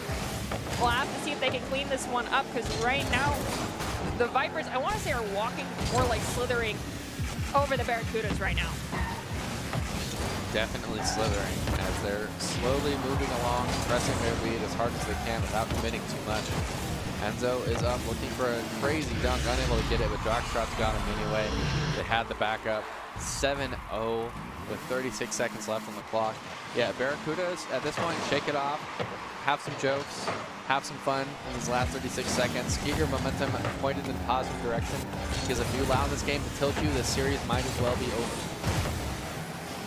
Tilting is every team and every player's Achilles heel when it comes to esports, and Jockstrap finds goal number 8 there for the Vipers. Something went awry for the Barracudas, resulting in a 0-8 scoreboard. They're going to have about a minute after this game concludes in order to clean things up. Ball is still here on their side of the field. They find a clear. It's going to go to Oswald. Oswald pushes it into a centering opportunity for a follow-up from a teammate, but none of them are there in time. Crazy Cat goes in, but too late. 3 seconds, 2 seconds. Ball hits the ground, and that is it. Vipers walk away from game number 2 with an 0-8 victory. A formidable win, to say the least. I think there's no perfect Rocket League all around, but I think that was pretty close from the Vipers. They did a really good job of pouncing on opportunities while also playing to their strengths on the defensive end. They weren't a lot of double commits on their side. They did a good job of finding each other and just playing simple Rocket League. But at the end of the day, they did exactly what I kind of expected. When you have solid defense and you're keeping the pressure on the enemy team and using that defense effectively, when that enemy team, the Barracudas in this situation, don't have perfect defense, it's really easy to just pounce on it over and over again, all these open nets over and over again. Yeah, and at this point now, it's anybody's game. We're tied 1-aside as far as the series goes. It is a best-of-5, so the first one to hit 3 is going to be the victor. The next one to win this game will put themselves at match point. So let's see if the Barracudas cleaned up the problems they were having, or if it's going to be a very similar game to game number 2. Yeah, and we're back into a best-of-3, which is hilarious considering we were in a best-of-3 of the last game as well. But the Vipers like, yeah, whatever, let's go next. We're going to continue that lead that we had before, keep you scoreless for another 5 minutes. And now they're up essentially 9-0 here. An interesting car swap for Crazy Cat, switching to the 2016 Batmobile, my personal favorite car. However, we'll have to see if that car change is able to make any difference. Maybe it's a fresh set of mind that he needs going into this game 3, but it shouldn't make that much of a difference if the defense doesn't come together. Pass from Toke will go out to Enzo. The shot taken a little bit low, so Quez is able to get in the way. Jockstrap playing it slow. Does get beaten by Quez. An opportunity for Crazy Cat. The goal is open. Finally, the Barracudas find a way out of the nightmare that the last 6 minutes have been. Did the car change too? Yeah, they all changed. So Crazy Cat switched from Dominus to the Batmobile. Oswald changed from an Octane to that. I don't know. And it's the Nomad, and it looks very interesting. He's got a nice preset. It looks very easy on your eyes. And Quez changed to an Octane from the Dominus, I believe. I can't remember. Maybe he was already Octane. Or Fennec, maybe. I don't know. I'm lost. Anyway. These cars are kind of ugly. We're tied 1-aside right now. Ball in the back there. The Barracudas side. Crazy Cat does manage to find it almost clear. Enzo immediately volleys it off the back wall. It's going to take it off of Ricochet line. Quez to clean that one up. Toke looking for an opportunity to send it to the corner. Can't quite get the follow-up from the teammate, though. Enzo beaten by Oswald, taking it all the way down the field. Jockstrap passes past 1, is able to beat Crazy Cat with a bump. An opportunity there. Ooh. Wow, it collapsed the midfield, and a great play from the Vipers to push them ahead again in this game. Only 3 minutes and 24 seconds left in the box. There's plenty of time for the Barracudas to pull back around, but definitely trying to avoid the nightmare that was the last game. Enzo solo playing it off the backboard, unable to do anything else. So Toke taps it out. Enzo is up, does get beat by Quez. It will go in favor of the Barracudas, but they're unable to score a double commit. Disaster all around.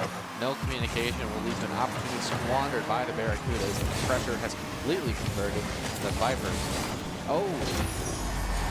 The Vipers collapse, as I say that. The Vipers collapse on their own defenseman. It's okay. It happens. We all cast and curse ourselves.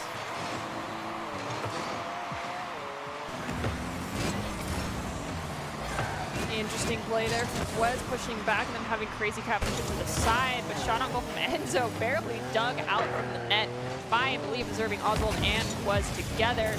Jocks goes to do it again for the side of the Vipers, but can't quite find the connection that's needed. Enzo now looking for an opportunity to push back forwards. Crazy Cat dunks the ball down to no one. Ball bounces up. Jockstrap finds the clear during Oswald from mid, volleys it to the back third of the Viper side.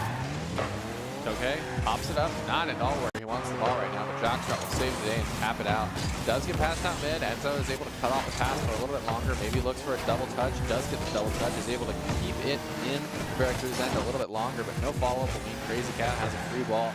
Okay, taps it downfield off the backboard. Oswald with a bang downfield will convert. And now the pass out mid from Crazy Cats in favor of Enzo, who goes for the solo play. A demo onto someone. Hard to tell from that angle. And it will lead to a goal. A pinched opportunity off the ground. I can't tell if it was intentional. We have no replay. However, that was a fantastic shot. Back of the net found for the Vipers, finding that lead again. Still up just under 2 minutes left here in game number 3. Whoever comes out on top is going to put themselves at match point. Vipers up by 1. Definitely not the almost unsurmountable lead that they had at this point in the last game, but now they're up by 2. That was a double commit on that goal, but it did end up working out in their favor. And the lead extended for the Vipers will turn this game into a much scarier situation, but a doable situation for the Barracudas. But something needs to change. Vipers holding their defensive line. Toke pushes it out past. Observing Oswald has to get it all the way across, all on his own. Jockstrap will beat him out, however, as he's unable to do that. Oswald passes off the backboard, beats out Enzo. Pass is happening against the sidewall, so Crazy Cat gets the free touch. Toke passes it mid. This could be terrible. Nomad in the double commit again from the Barracudas, committing 2 players to that. Means that they will gain no pressure from that awful play all around. And Crazy Cat beat by Enzo. Finally, the pressure in favor of the Vipers, but they will end up getting pushed back into their own end regardless. An opportunity for Crazy Cat, but it was thrown wide. And again, 2 players in the corner. They just don't seem to have a plan of what they want to do on offense. Doing things with a purpose is something a lot of these esports tower teams seem to have been struggling with lately. Let's see if they can find the purpose. Serving Oswald gets goal number 3 for the Barracudas. They're not down and out just yet. 1 goal differential, 44 seconds on the clock. Can the Barracudas find a buzzer beater for themselves and send us into overtime? Will they find 2 and prevent the Vipers from closing out game number 3 in their favor? Vipers up by 1, looking for a security goal. They've got 30 seconds to make some magic happen, though, if you're rooting for the Barracudas. We've gone from an 8-goal game at an 8-0 scoreline to an even, almost even, 7-goal game between these Vipers and Barracudas. Very tight series all around. I wouldn't say it from the last game, however. But finally, the Barracudas found their way into the offensive end. They can find a way in one more time. They only have 10 seconds now to do it. Vipers looking for an opportunity to extend the goal, maybe kill some time in the air. A pass downfield, blocked by Enzo. An opportunity could be here. He has to keep it up. He bumps his own teammate. This could be a disaster. And the Vipers tap it down. Oswald barely keeps it up a little bit longer. Quez has to go up. Double commit. Crazy Cat is still in the way. And now the Vipers pull ahead in the series. And I believe that puts them at match point. It does. So they just got to close out one more 5-minute game going in their favor if they want to come out on top. But, you know, we could still see the Barracudas win this next game in their favor. There's some things that need to be cleaned up, and that's really doing things with a purpose, not just because you can. And if you're not communicating that purpose, it makes it very difficult for the follow-up to happen. And cleaning up the double and triple commits that we're just perpetually seeing. The rosters for these 2 squads are what we're going to be seeing in the Invitational. Right now, coaches are trying to get as much time as possible for the Barracudas to practice together. It seems like they are lacking some teamwork and communication as well as working around each other's play styles. So let's hope they clean that up before the Invitational. Right now, they might only have 5 more minutes to show us if they can put the pieces back together. Best of luck to the Barracudas. Right now, though, Vipers at match point. Definitely the Barracudas need to work on not fighting each other for control of the play so often, working cohesively instead. Looks like we switched back to the tryhard cars. No more crazy Nomad and no more Batmobile as far as I can tell. Looks like we made also a roster swap. Looks like we might have Sissy Santa Lover, or Sussy Santa Lover, back into the game over, I believe, was it Crazy Cat? Yes, it was Crazy Cat.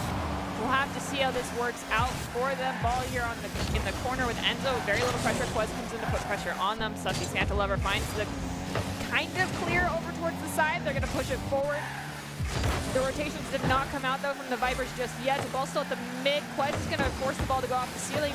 Play it around Enzo. Jocks, though, in the goalie position. Will try and find a clear stop by Quez. Toke now looking to send it up towards the midfield. Taken away by Sussy Santa Lover. Jox looking to give it to Enzo. Enzo plays it around one, can't get it past Quez, who causes the pinch off the ceiling. Quez, though, does lose a teammate, so that means a reset as Jox goes forward with possession. Oh, and a great flip reset, barely saved at the last moment by the Vipers. Quez now looks for a touch out mid. Jockstrot does find the clear across, so Enzo is able to keep the ball a little bit longer. No one in his way. He has plenty of time. Enzo making the play over one, looks for the dunk, does get it. I wonder if the hanging in the air actually saved it or if it was just a missed touch from the Vipers, but regardless, the play was good, and the Vipers will pull ahead, or the Barracudas will pull ahead. Is that right? Did we switch sides? We switched sides again. The Vipers are currently in orange, Barracudas are in blue, so that is actually a Vipers goal there. Our scoreboard might rectify its situation here in a moment, but Bacchus might like to be a little creative sometimes. Bacchus has its own way of doing things, and so do these Esports Towers teams, relying heavily on their own playstyles and aggression to keep ahead in these games. But right now, the Vipers are doing a really good job of using their defensive turtle up playstyle to force Barracudas to overcommit, giving them opportunities for shots. Quez now looking to play it slow, back into his own corner to Oswald, who does get the tap around one. Enzo's in the way, doesn't make contact. A double commit from the Vipers. This could be open. There needs to be a follow-up, but no one is there. Sandalover hits it off the backboard again, but they have time this time. Oh, it barely sneaks in. No, it's out. Jockstrot gets the save, the pinch out. Nobody else able to follow it up. Oh my goodness. And now Sussy Sandalover looking for a play mid, but is unable to do anything else. So Enzo looks at the play, unable to get the flick past one, and the play will convert to Vipers pressure. Does look like Sandalover will find a slight clear, immediately thwarted by Toge, who pulls it into the corner, looking to give it to a teammate, finds Enzo. Enzo and observing Oswald collided mid-flight. Oswald looks for an opportunity to get possession. Toge sends the ball to the other side. Looked like it was intended for Enzo. Unfortunately, though, the angle and the momentum were just not in their favor. Sussy Sanda dunks the ball down here in the corner on the Viper side of the field. Still only a one-goal game right now as we're crossing into the 2-minute territory. Barracuda's looking for that equalizer. Vipers looking for the security goal. Barely missed opportunity there. Could have been a scary moment, and Enzo left the ball, maybe relying a little bit too much on Barracuda's pacifism, but it didn't end up working out in his favor. Jockstrot gets the pass out mid to Toke, who takes a high and wide shot, unable to find back in the net there, but a Demon Quez would open up an opportunity. Oswald has nowhere to go except for through, and he does get through. So now Toke and Jockstrot fighting each other for possession of the wall. SSL passes it off the backboard. Toke gets the touch, looks for the tap out mid, does get a banging touch. Oswald is able to stay in the way, however, the pressure is in favor of the Vipers. Jockstrot passes it off the corner, unable to do anything else. Sandalover hits it out. Jockstrot gets the tap, unable to do anything else with it. Toke will take the 50-50. It will just kind of hang in the corner for a little bit longer until Buzz is able to take control here and look for a shot, but does end up losing it out to Enzo. Observing Oswald stops the clear, gets a couple nice touches here to center it up. It does look like Enzo's going to get a touch on it though and send it to the midfield. Sussy Sandalover's going to send it into the corner.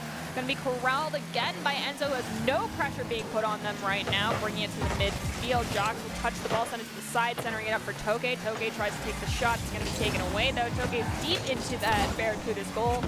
Quez now looking for an opportunity to find a clear. Sussy Sandalover's going to be the one to get the touch, and almost cleared around Enzo. Follow up from observing Oswald, finds the clear and finds it back in the net. We are now tied with 32 seconds left on the clock. It's anybody's game. We are at the It's Complicated 0-0. Only 30 seconds left on the clock. This has been a recurring theme so far today, is that they like to take these games down to the wire. Toke playing back, kind of waiting for his teammate. Jockstrot does get him tap up. Santa passes it out mid, does get the tap out to Toke, who hits it all the way across to his teammate Enzo, takes the backboard touch. Quez does get the read, taps out. Jockstrot mid, unable to make any more contact, leaves it. Sussy passes it forward a little bit longer. Toke off the wall. Taps it mid, Enzo is there. Just kind of hitting it back and forth between each other, not really able to make a play happen yet. Barely gets it past one, and now it will drop, leading us to an overtime. This will either be the end or the beginning of a really fantastic next game. Ooh, Quez with a great dunk, but unfortunately there was a double commit from the Vipers defense, and they did manage to save that ball. Sussy Santa gets another one. Can Oswald find the angle to get it in? They will not, and we have three offensive players kind of piled up here in the corner. Toge whips it off that backboard. Enzo looking to dig this one out, can't quite find it. Observing Oswald goes for the shot, gonna hit the backboard, follow-up, hits the crossbar again. Double commit from the Vipers defense, ball pops up, Quez goes for the shot, and it does finally go in. We are tied 2-2 in this best-of-5 series. Next game is winner takes all. No pressure. No pressure at all. I mean, it's the exact same situation that we're just in one whole game now. They have no more lives left on the board from either team. What do you kind of think of that roster switch coming into game 4 here? I feel like it was an interesting choice because Crazy Cat can be very strong on the defense and very strong on the offense, depending on what role they need to be fulfilling. Also, I do believe they've had quite a bit of experience with Quez. It's been a while since we've seen Quez. However, just because the warm-up time period and having SSL already having played earlier, that might have been the missing link that they needed to kind of equalize things out just a little bit. So nothing on you, Crazy Cat. It was just the necessary of having someone whose head was already, in the game and gears were already spinning and turning.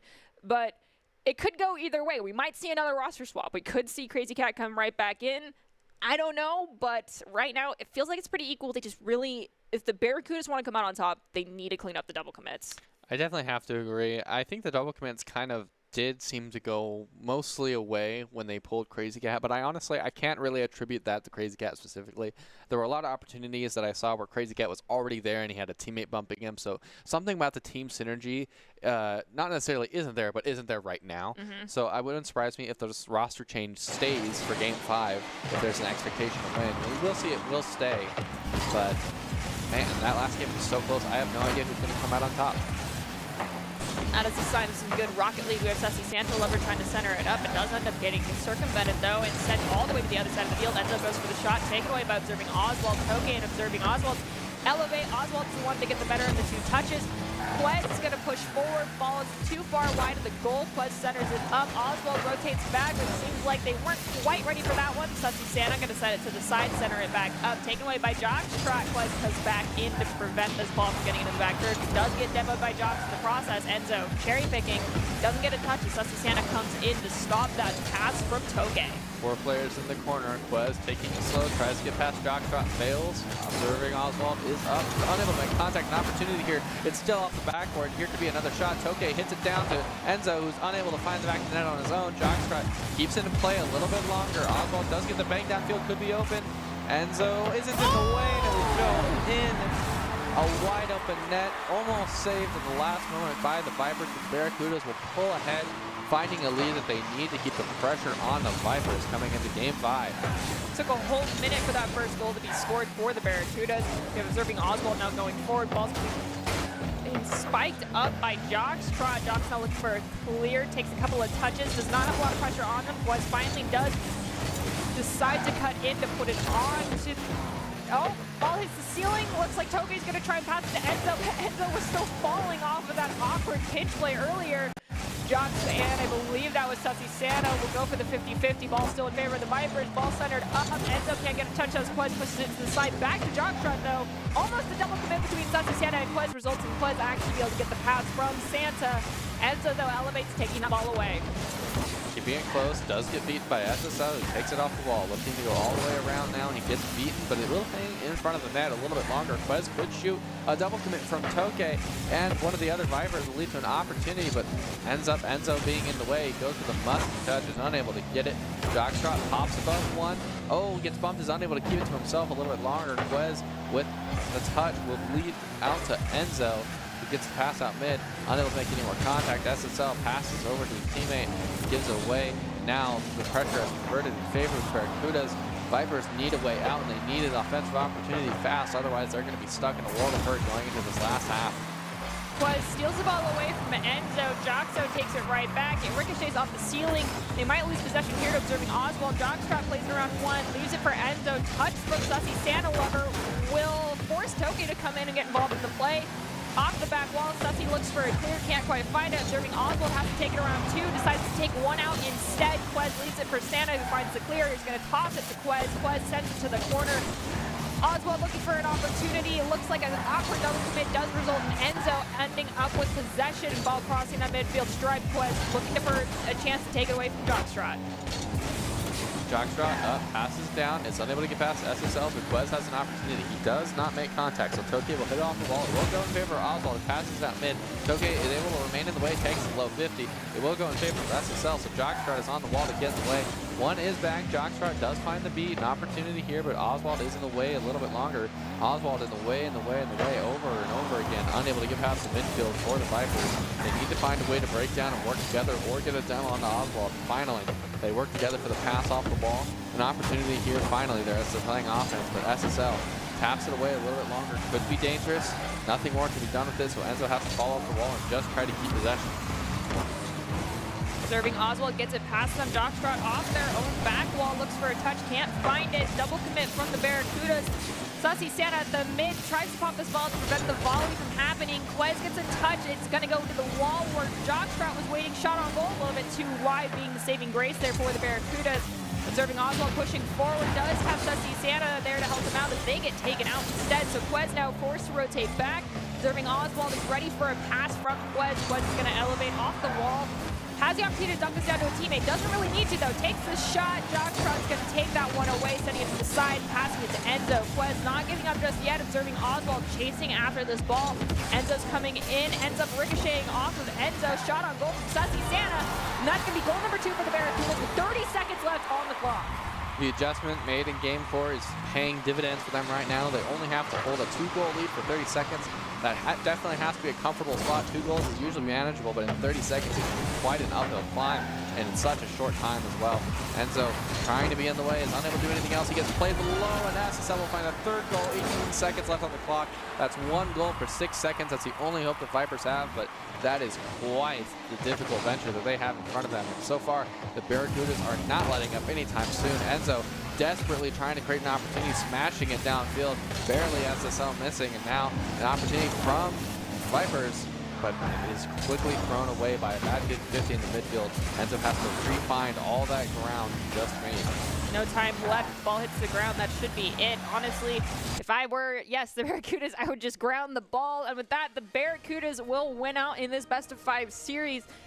3-2, definitely not an easy game to win out. Well, easy series, but as you mentioned, game number 4, the adjustments that were made came in absolutely clutch for the Barracudas. Yeah, like I said, paying dividends. I feel like if that adjustment didn't come through with the roster change, it probably wouldn't have won the series, to be honest. It was a pretty, before they switched, it was the 8-0 game, essentially, right? So it was a pretty difficult game for them to come back from, but overall, well-fought series. We'll see how things shake out for the Barracudas in the future going into our Summer Invitational. But if you are someone who's interested in being seen by expert college recruiters or talking directly to esports industry insiders like pro athletes, team general managers, and game producers, then you should join the club. Esports Star players get insider access to industry insights with our featured rumbles. Recruiters are taking notice of these events as well. It's a great way to score exposure if you're looking to start your path to pro or land a collegiate scholarship. So the Barracudas beat out the Vipers just barely. It was very close for an extended period of time. Wrapping up the night for the Vipers, they'll face off against the Penguins. The team will not be seeing in our invitational, but we've invited them here nonetheless to see how they shake out against some of our more veteran teams. However, before we jump into that match, we'll take a quick break and we'll be back here in just a few minutes. Growing up in Idaho, we have certain rules we live by. First rule, camouflage never goes out of style. And always buckle up. Seatbelts save lives. That's a rule we can all live by.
Growing up in Riggins, we have certain rules we live by. Look both ways before crossing the street. Fishing stories get better the more you tell them. Small town life makes your life anything but small. Never work alone when you go hunting. And always buckle up. Seatbelts save lives. That's a rule we can all live by. We're going to build bridges and hospitals in a day. We're going to save families from disaster and feed those left in the cold. We invite you to join us. The next greatest generation is now.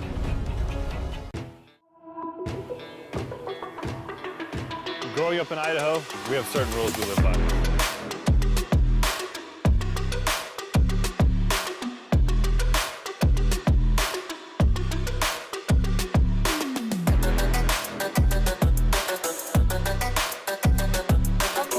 We're broadcasting from the Esports Arena. Oh, joke's on me. Okay, and we're going to be wrapping up the night with the Vipers playing golf against the Penguins. In case you missed it, we are about to wrap up our broadcast here from the Boys Taking Pants Esports Arena for the Esports Tower Rumble. I'm still your host, Artie Nerdy Bird Rain, and joining me on desk to call the action is Joe Tacky Chickbrow. All right, so last couple games, it feels like we've had some struggles on defense, right? Yeah, I would argue the last game was probably the closest to more where it should be. I don't know. It's kind of hard to tell. The roster swap kind of threw it through a loop. But yeah, defense, I feel like I have to say this every single week, but defense definitely is the benefactor of the team that wins the most. All right, well, we're hoping to see some good, clean defense and clean Rocket League overall in this next match. However, there are other important aspects of advice that come into play for Rocket League, and we're going to be giving those to these players for our last best-of-3 game between the Vipers and the Penguins. And those keys to the game are going to come in the form of docs, keys to the game presented today by the esportstower.com. Those keys in particular are create the mistakes, punish the overcommits, play the walls better, and demo to disrupt. Score pro advice at esportstower.com, where you can improve your game sense, improve your team play, and improve your performance under pressure. You'll get matched with great players and professional coaches to help you rank up. Yes, I was correct. It is going to be the Penguins versus the Vipers, and we have stepped down in our series every single time thus far. So this one's best of 3. I'm interested to see if we go 1-1 again, just to force us into a game through all the anxieties on the table. It's for all the marbles, you know, the whole shebang, the whole tomato.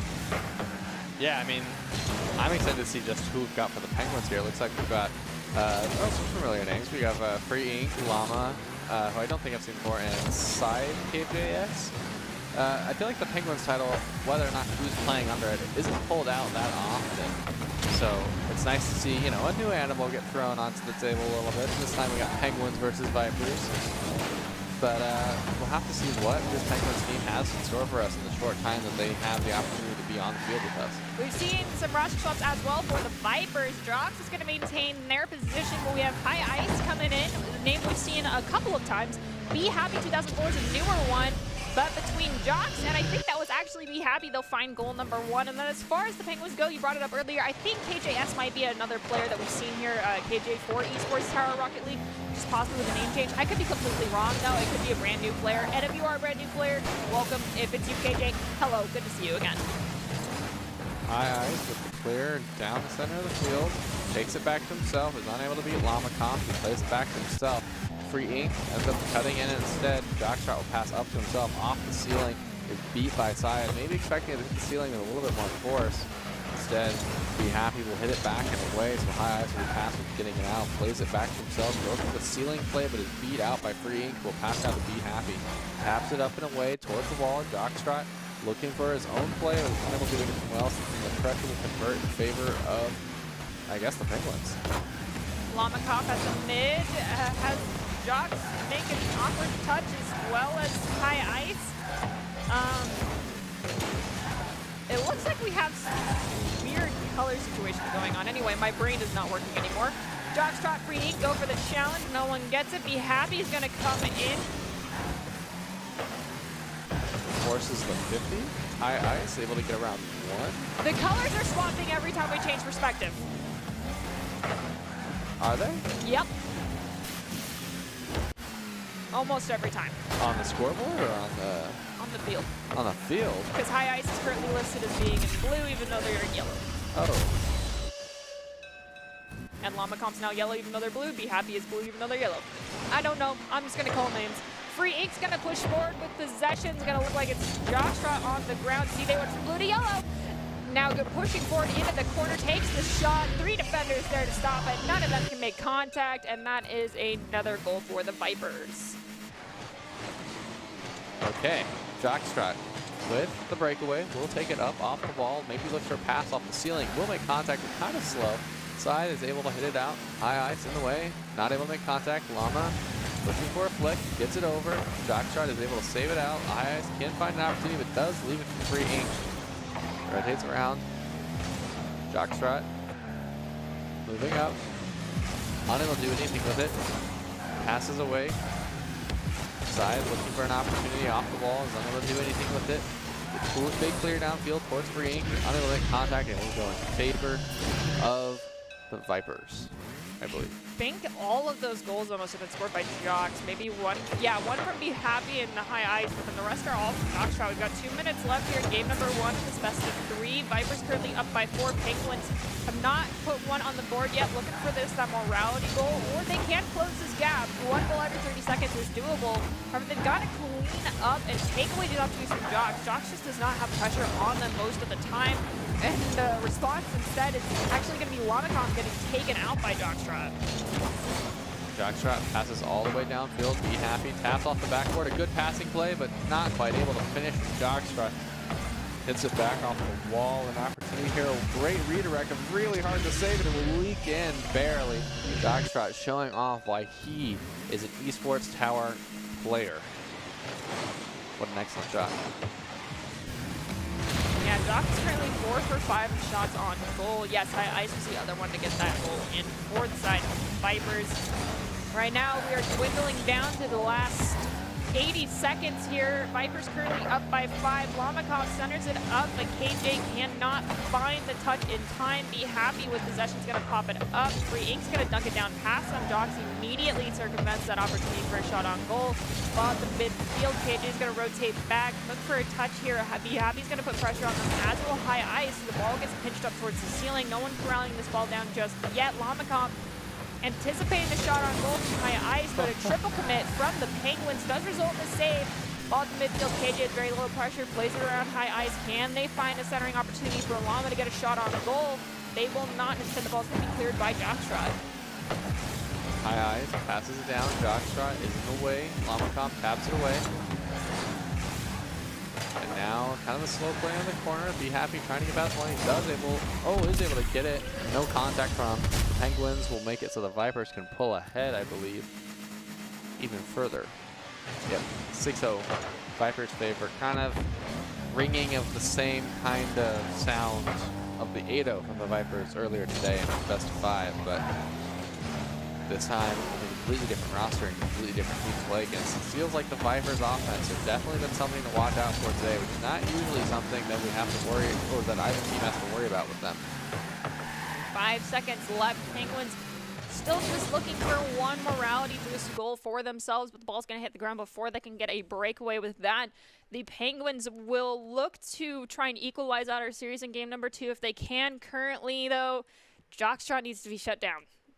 I definitely have to agree there, but all around, the Viper offense is looking particularly good today. They're doing a good job of working together to find the back of the net, and I just think generally overall the triple and double commits are again biting the Penguins in the where it's sun don't shine, to say the least.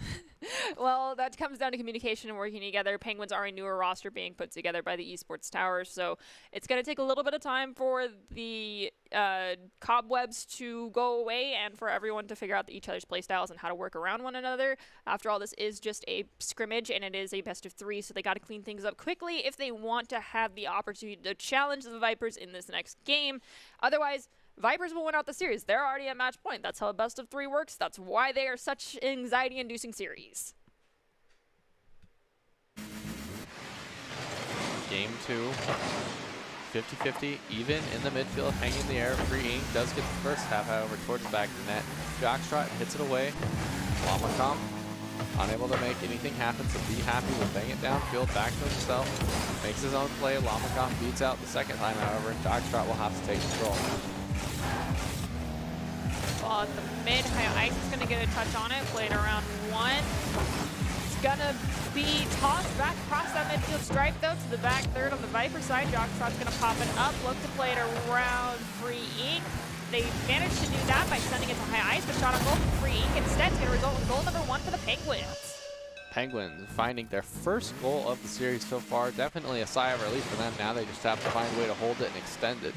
But so far, Dogstrot still unwilling to give up these games quite yet, playing very offensively, getting in the face of the Penguins' end. Now looking for a play off the wall side, unable to make contact. Lamacom gets the pinch. It will go around Dogstrot and towards the back of the net, but High Ice will be in the way. Taps it back to himself, is unable to beat Lamacom. It will roll towards the right wall, and Free Ink takes a shot. It is on, and no one is up. I believe that will extend the Penguins once more. Yes, 2-0 lead. There's still just about 4 minutes left of freeing off the kickoff by goal number 3 very easily. There was no one rotating into that defensive back post position for the Vipers immediately off kickoff. That comes down to making sure those rotations are in sync and you're calling who's going up and who is rotating back. High Ice looks for an opportunity to center it up for a teammate, gets it to Jockstrot. Dox dunks it down. Does look like it's going to be a cross-map shot coming in from Free Ink to find goal number 4 for the Penguins. The Vipers' offense is just struggling this game. Not sure what in particular it is, but nothing is going right for them yet. They need to make sure that they're following their usual calm, cool, and collected play style. We'll have to see how they're able to integrate it and work around finding 4 goals that they need just to come back into this game. We have Free Ink and Lamacom bring the ball across that midfield stripe. Be Happy goes for the challenge.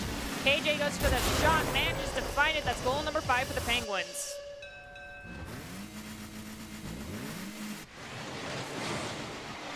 Definitely a defensive breakdown from the Vipers. I'm curious as to what's going on their end, but they still have time to turn it around. 3 minutes is plenty of time. It gives them a lot less rest than it normally would. However, they need to make a change now, otherwise they're going to be in an awkward spot going into game 3. Ball at the midfield, looks like Free Ink and Jocks are going to go for the challenge. Jocks gets the touch, sending it to High Ice, who takes the shot. It's going to hit the backboard. The follow-up from Be Happy is going to be saved by Free Ink. Ball here in the corner. High Ice elevates, can't get there fast enough. Free Ink dumps it down past them. KJ ends up spiking the ball up. Lamacom volleys the ball across that midfield stripe. It goes to the wall where Jocks is waiting, but Llama gets the passing lane, stealing it away. High Ice redirecting towards the corner, tries to corral it past. KJ can't. Jock shot off the back wall, dunks the ball down, ends up with Lamacom. High Ice trying to find an opportunity to dig this ball out of the corner. Lamacom with possession. Falls in front of the goal. Shot cannot be taken as it's taken away by Jockstrot. Follow-up from Free Ink. Too far, too wide, so ball gets cleared to the corner. Half away from Be Happy over to High Ice, unable to make contact. Lamacom gets it away, looking for a touch of his own, does get past, and now he has an opportunity, but Be Happy is playing defense. He passes it out mid. Oh my goodness, he just gave him the freest shot of his life, but barely didn't put it in. Be Happy looking to play it around his own teammate a little bit there, a little bit of communication error. And now finally, the Penguins break back out into the Vipers' end, looking to extend their lead to a 6-goal, mimicking the Vipers' domination in the first game. Jockstrot dumps it all down to Be Happy, who flicks the ball in as goal number 1 for the Vipers. They're still down by 4. Minute 46 seconds. It isn't impossible, but it's definitely difficult. They need to clean up their offense and some of their defensive issues they've been having and making sure these passes are connecting. The defense for the Penguins is not the strongest, but they're able to make passes connect if there's not pressure being put on them. Be Happy finds goal number 2 for the Vipers, now only down by 3. That's roughly 1 goal every 33 seconds now. Definitely plenty of time in that block. We've asked for less or more goals and less time before, but they have to start making it work now. Otherwise, the time is not going to be working in their favor. High Ice has to chase it to the corner, has to beat out one, is unable to do it, so he passes it out mid. Crazy opportunity, could have been a scoring opportunity to say the least, but Jockstrot passes mid to High Ice, makes contact, but loses the 50-50. Be Happy has to rotate back, kind of shadowing, does get bumped out of the way. Free Ink has an opportunity. Oh, and he passes aside and completely whips an open net, unable to extend his lead further. High Ice looking for a touch, unable to do anything. Keeps the pressure in favor of the Penguins for a little bit longer. Jockstrot gets the tap. playing upfield. Unable to break past the midfield line as Lamacomp will pass it backboard to backboard once more. High Ice looking to play it around 2. Double commit from the Vipers. Does allow Lamacomp to break through, gets a touch. Jockstrat clears it off the wall, looking to send it to High Ice before Ice can get there. Free Ink comes in to volley it to the side and into the corner here on the Vipers. Back third. KJ goes for the shot, gets demoed in the process, hits the crossbar. The follow-up's not there in time. Lamacomp resets it slightly, goes for another opportunity to center it up, has it taken away by High Ice. We have 18 seconds left on the clock. That's a goal roughly every 5 seconds now, with it ticking to 15. If the Vipers are looking to equalize this out, I don't think they're going to be able to do it. And I think the Penguins are going to walk away with a Game 2 victory here as we see a double commit from the Vipers. Yeah, this has not gone in the favor of Vipers this time. Defensive breakdown all around, and kind of almost silly, but definitely something they can bounce back from. We saw how powerful they were in the first game. Definitely a point in their gameplay they can reach coming into Game 3.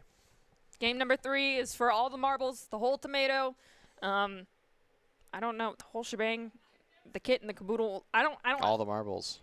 I don't know any other things I can say here, other than it's anybody's game. I feel like there was a lot of sloppiness coming out in game number 2 from the Vipers, which is not normally what we see, but it does happen. They've been playing for there we go. A full enchilada is another one.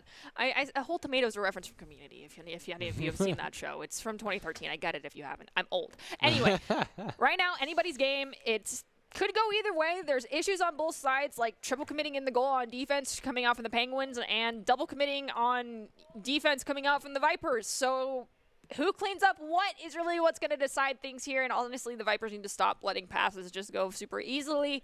Next 5 minutes are going to tell. I don't really want to see a high-scoring game in either one team's favor. I want it to be pretty equal. Definitely, it would be proper Esports Tower fashion to take a Game 3 to overtime, but we'll have to see. Adjustments need to be made from both teams. Definitely some cleaning up to do. We'll have to see what they have in store for us. Jockstrot makes contact, but it looks like he loses 50-50. There are 3 Penguins playing on one half of the field right now. Definitely not the spot you want to be in. The pass out will go in favor of Side. He might have had an open net if he had just taken the shot, but bad defensive play all around. The lead High Ice could pass it out. Definitely a shot could have gone in there too. Jockstrot kind of left high and dry by his team. Free Ink passes towards the back corner. An open net again, but Be Happy is able to keep it out a little bit longer. Jockstrot takes a shot. Almost own goals in from the Penguins. Disaster almost struck 4 or 5 times in the first minute of this game. Side has to look for a play of his own. Looks for the flick. Does get past one. Unable to do anything else. Lamacomp will tap it up, buy a little bit more time. Jockstrot will take that time, however, and give it to Be Happy, who will end up putting it mid, but not in a suitable fashion quite yet. Also at the midfield, Mama comes in, has the opportunity to center it up for a teammate, but Be Happy beats him to the ball, hits the ceiling. High Ice spikes up, hits the ceiling again. Free Ink's gonna come in. 50-50 between them and High Ice. Neither one win it out. Side comes in to try and get it around Jock. Josh sends it to the side where Be Happy's at. Free Ink chasing after that ball. High Ice sends it to Jock, who centers it up. Does not look like Be Happy will be there in time, though, as we're now past the 90-second mark and no one finding a goal just yet. Side up off the wall, unable to contact. Jockstrot will hit it down and away. Free Ink looking for a pass. Be Happy doesn't make contact. An opportunity here, but Side goes for the 50-50. Instead, it will bounce in front of the net. Free Ink needs to take a shot, keep some kind of pressure on, but he's unable to do it. It's rolling in front of the net. Jockstrot finds a way out, and the way our Vipers are good for now. Takes a pass. Against the ceiling, nobody there to respond. Again, nobody following up on Jockstrot's setup. Now Free Ink gets a free clear and has to set up a play of his own. Be Happy takes towards the wall, is going to look for a pass mid, more than likely ends up abandoning the play altogether. Gives it to Jockstrot from Lamacomp's touch. A bump onto Jockstrot will let High Ice take control for just a moment.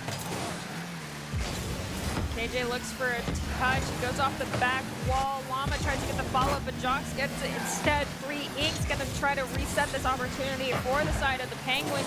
Still no one has scored. We're crossing across the 2-minute and 30-second mark. Ball off the back wall, not be found by the Vipers. Crossing midfield stripe now. We have 3 Ink looking to dunk this down to KJ or center it up. Be Happy, though, is going to get a nose on it. Ball hits the crossbar. Jox tries to dig it at the net. Barely manages to. High Ice finds it clear to the mid, but Lamacom's waiting right there. Lamacom passes towards the backboard. Jockstrut carries it out just above, unable to find a shot there. Be Happy is up, touches it out a little bit longer, but is unable to do anything else with it. Lamacom continues the pressure. Side looks for the shot, unable to do anything. High Ice misses. Be Happy has an opportunity. Side has to beat Jockstrut, but ends up leaving it. High Ice taps it out. Jockstrut can follow it up now. Does beat out one. It is headed towards the net, but a little bit off, maybe a little wide. For Ink, making a play of his own, looks to pass out mid, unable to make any sort of contact, so High Ice will get the touch instead. Lamacom has to throw it away. Jockstrut takes it, gets the challenge. It's an open net. Jockstrut takes a shot. The lead in the favor of the Vipers after a long time. Finally, the defense will break down off of a great bump from the Vipers onto the Penguins. We have just under 90 seconds left here. Penguins looking for a goal to equal things out. Vipers looking for their security goal, so there's no buzzer beater. Might have just found it as the ball rolls past one of their defenders. Freak still gets a touch on it here. High Ice goes for the challenge. Does look like it's going to get volleyed and cross that midfield stripe. Free Ink gets a shot in and barely saved in the last second by High Ice. Risky situation. Be Happy is able to play past one. They're not willing to give up their lead quite yet. 3 Ink taps it all the way down. Jockstrut's going to slow play. He's going to take it towards the corner, trying to keep the ball to himself. Unable to remain in really good contact, hoping a teammate would come to save him. Unable to do anything else with it. Roll to the opposite corner. They still have a little bit of time. High Ice takes the 50. Oh, it almost goes all the way in. A bad 50-50 almost led to an equalizer. Here's 40 seconds left on our clock. Lamacom battling it out, trying to bump them out of the way and create an opportunity, but a High Ice is unable to create anything out of it. High Ice dribbling to himself, takes the shot. The demo will end up not meaning anything. Somehow we didn't make, Penguins didn't make contact with that save.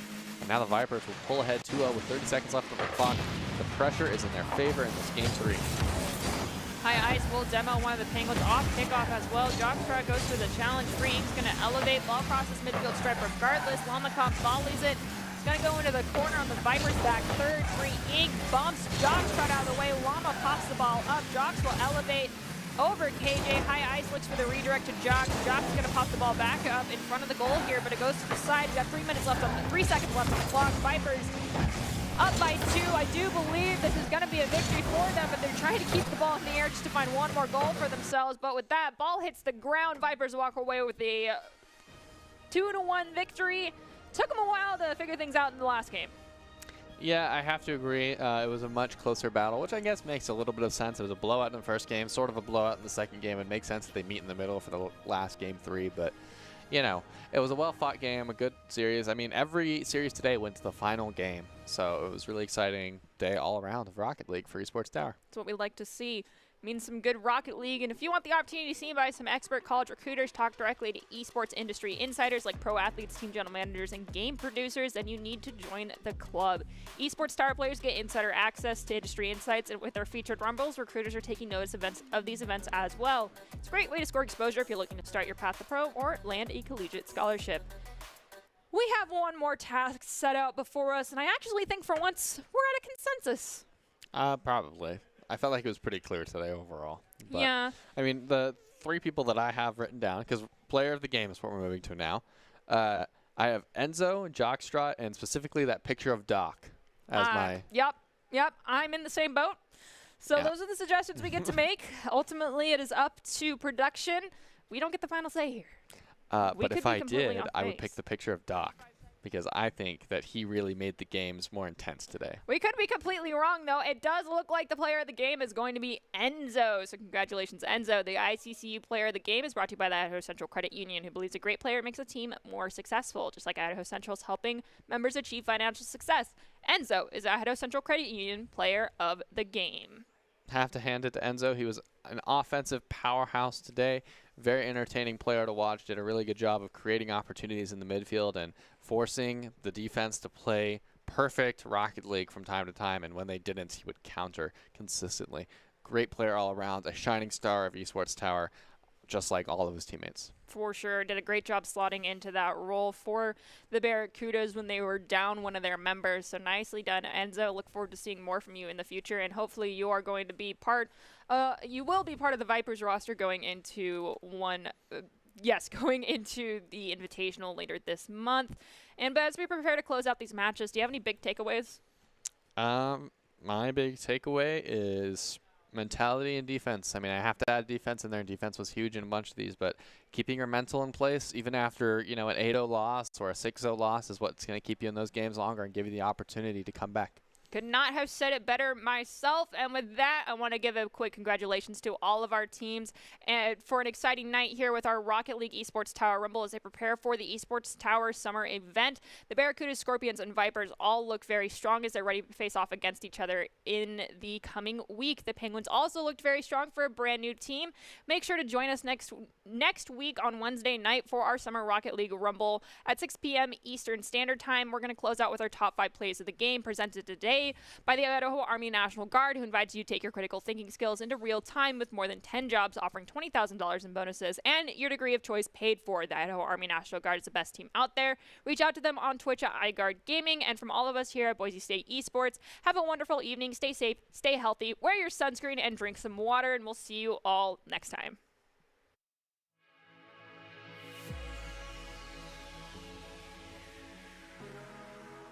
We'll have to see how they're able to integrate it, work around finding 4 goals of the lead just to come back and get this game.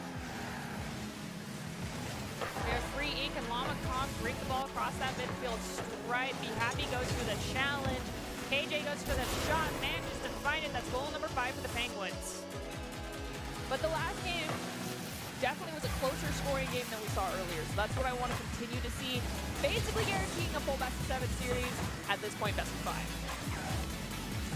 Potato off the wall, Tuka Baby takes the pass off the backboard, no contact. The shot taken, barely threads the needle into the bottom. Saves it for the Barracudas. Bounce down, a weird redirect from Barracudas to push it out towards their own end. A little bit of miscommunication. Bumping in the corner, unable to do anything. Jockstrap looks past mid, no one's there. Oh my goodness, a defensive collapse on the Vipers will lead to the Barracudas finding their first. Because of that situation that occurred. And now Nano finds one finally, so they are 1 for 8.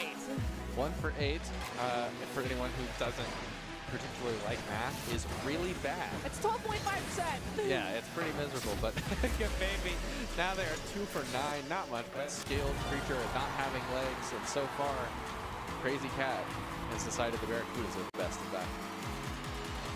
Pulling ahead in the first 20 seconds, Crazy Cat takes some. Oh, what Crazy Cat? That was gorgeous. I mean, it worked, but where was the challenge on the kickoff? I know a defensive breakdown already from the Vipers. But